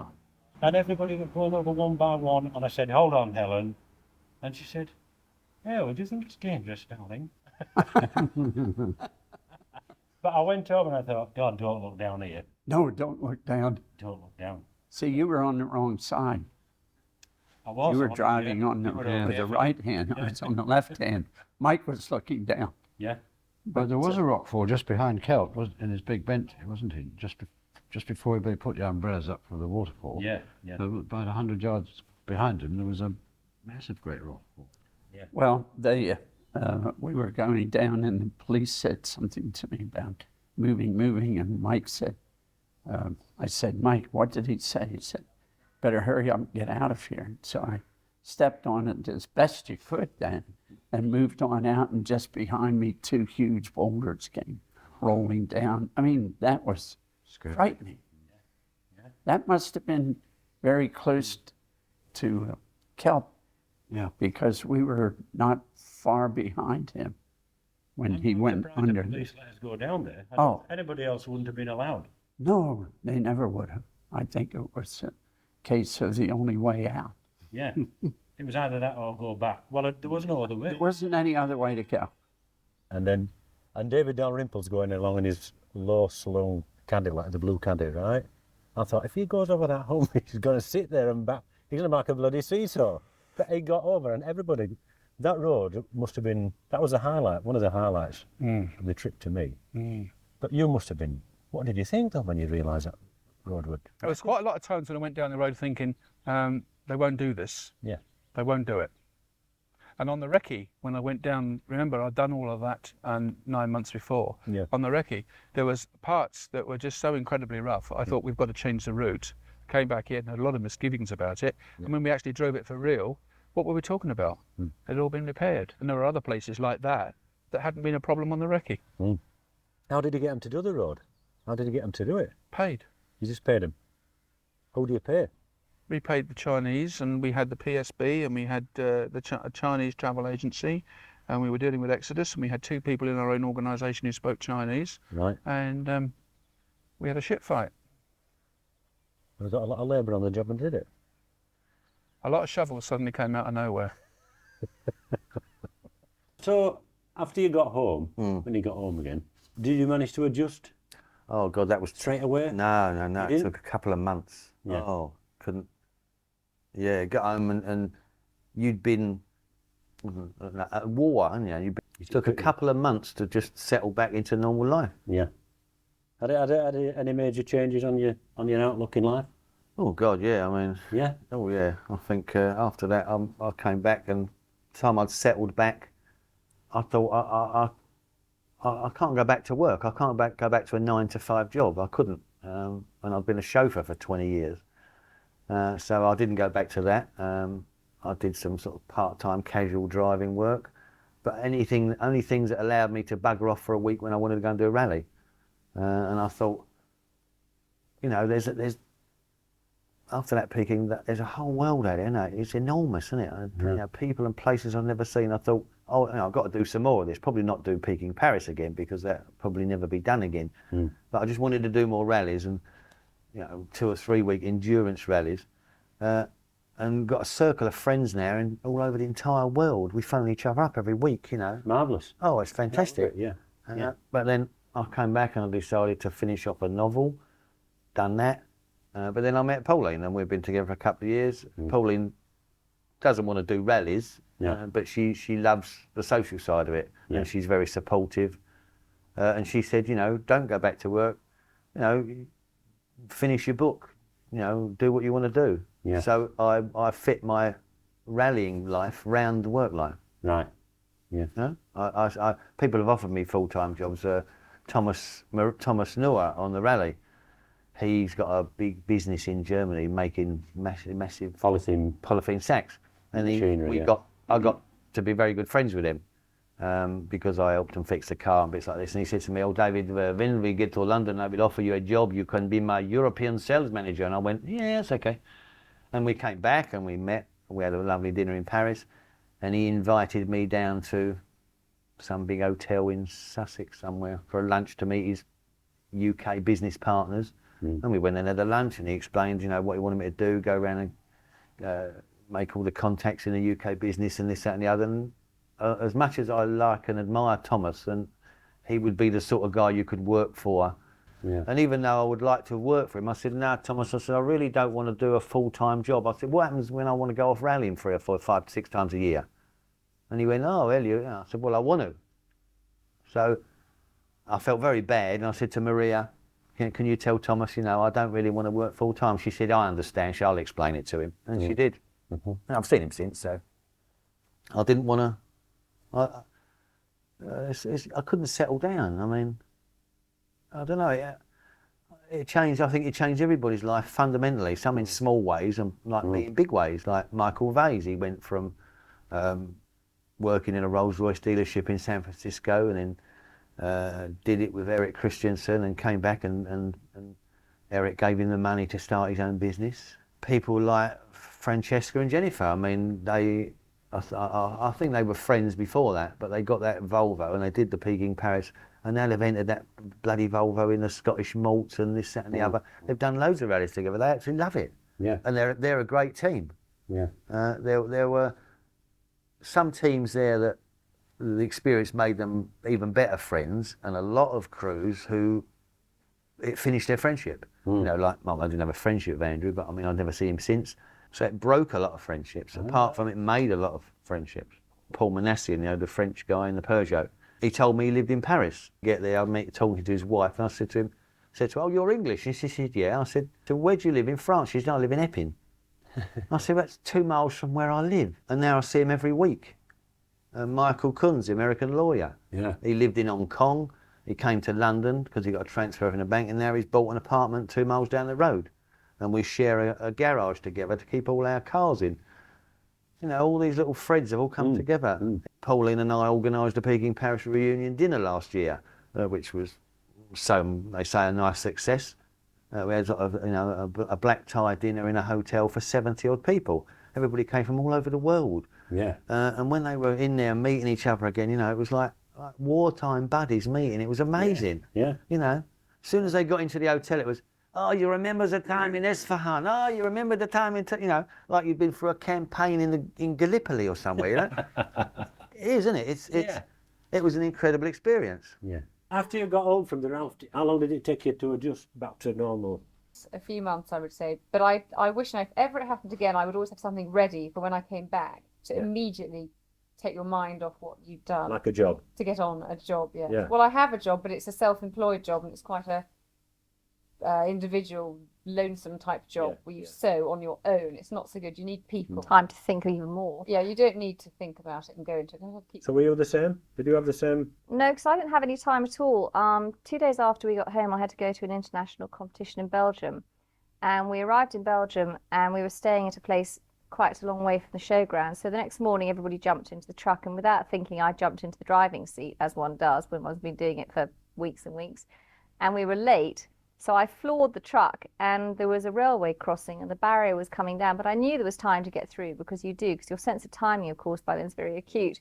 So I went straight through before the barrier dropped, and when they all stopped screaming, I realised that perhaps my behaviour wasn't quite as it was when I'd left. So I was forbidden to drive any vehicle for about 6 weeks till I calmed down. Yeah. And in fact, if I hit traffic lights in a city or near us at night in the dark and there's no one to be, I'm very tempted to go straight on through them. But she doesn't. Any policeman who will watch But I her, she don't. doesn't. I don't. But that's what I remember, being somewhere in Iran, probably following Paul Manassian.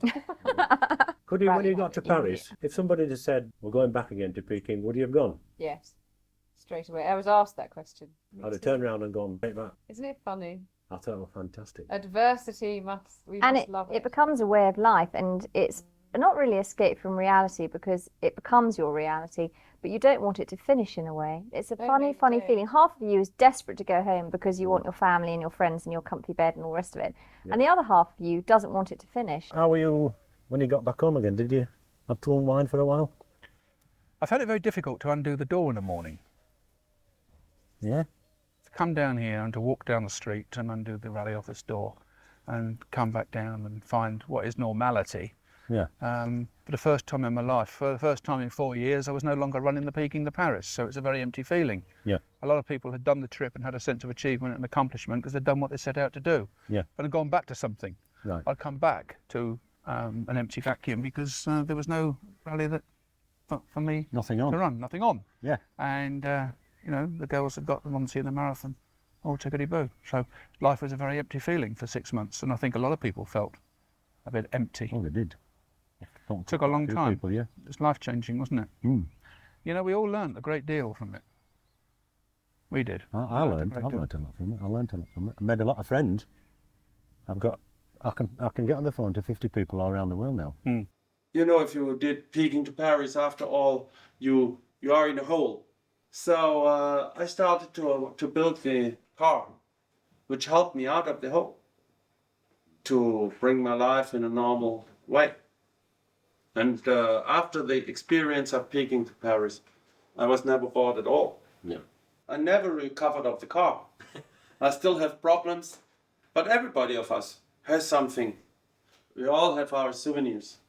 But I learned a lot, and I came back from the rally very refreshed and could take my daily life more serious. Really? Yeah. Not the other way around. No. You stop, after a rally like this, you stop being so important. Ah, yes. That's exactly You're right. absolutely, Yeah. you're absolutely no more such important man. No. And it helped me a lot. This was the best experience in my whole life. And so Peking to Paris, after all the years, it was very good for me, very helpful for me. I learned more about me, which I did before by instinct. Yeah. And now I do it by looking in another way on it. Yeah. So Peking to Paris brought a lot to me. After you got home again and you got back to your family, you were really glad to see him, weren't you? I was glad, yes. Yeah. How long did it take you to adjust back to normal?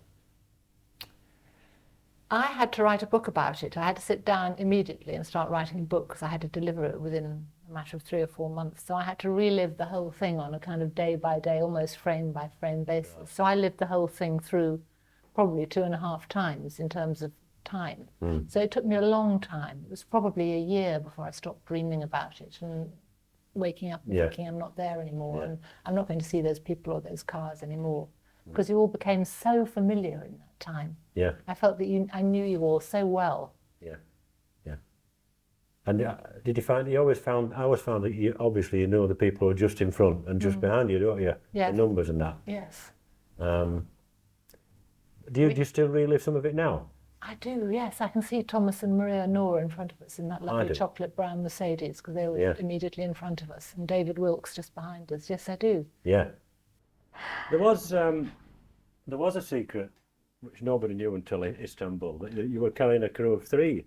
Well, there was a third female member of the female crew that we were carrying. In fact, here she is now. After a while, I said to Jennifer, actually, it would appear I'm pregnant. She said, don't worry, it's just the stress. I'm sure you're not. I said, well, I really, really, really think I am. But anyway, so we carried on. How nice. And we got to Iran, and I was rather ill from food poisoning, so we had to get the doctor. And Jennifer said, you have to see the doctor. And I said, I don't want to see him, so she got him anyway. And she was in the bathroom washing her underwear, trying not to listen. Trying to give him some privacy. You can hear every word, paper thin walls. And he said to me, right, I'm going to give you this, that, and the other antibiotics and stuff. And I said, well, I can't have them because I can't have them. And he said, why not? Have you allergies? And I said, no, actually, I'm pregnant. At which point I had to sit on the chair and he practically had to lie on the bed because he was so completely stressed out by that. He didn't know what to do. And he kept muttering things like, I knew we shouldn't have had women on this. I knew there'd be trouble. And then he said, well, the only thing I can help you with is you must drink lots of Coca-Cola and try to eat a healthy and balanced, nutritious diet. At which point I could hear choking from the bathroom from Jennifer, because all we'd eaten for like 5 days was rice. Rice, water and unleavened bread. You know, healthy and nutritious. Anyway. So we rolled on and we got to Helen Duncan, that's it. And it was my 8th wedding anniversary that day, and my husband had done nothing except phone me to tell me what a terrible time they were having with the competition horses and how the washing machine had broken. And so I was absolutely furious because, number 1, it was our anniversary he'd forgotten. Number 2, I was pregnant. Number 3, it was very cold and the car was broken again. And so I told him I thought he was a completely hopeless excuse for a husband and really not worth ever talking to ever again. I was never coming home. So poor Doug felt obviously very bad about this, and they were on their way to a horse show in Germany. So he stopped and he said, I saw an airport, I'll see you.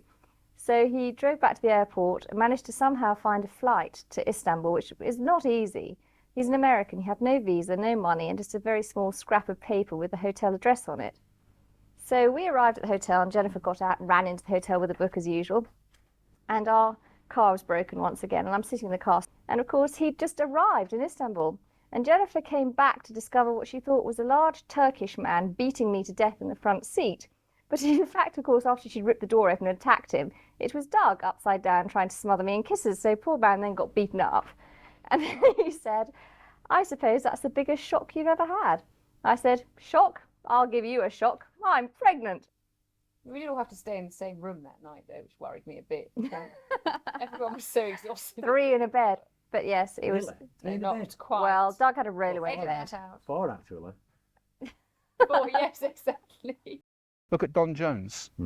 No passport, no visa, no wallet, no money, no credit card, no carnet, no car documents, no identity card, no driving license, nothing. Goes up to the border, can't speak any language, and says, hands up. They stamp the back of his car hand, didn't they? They said, here's it, like that.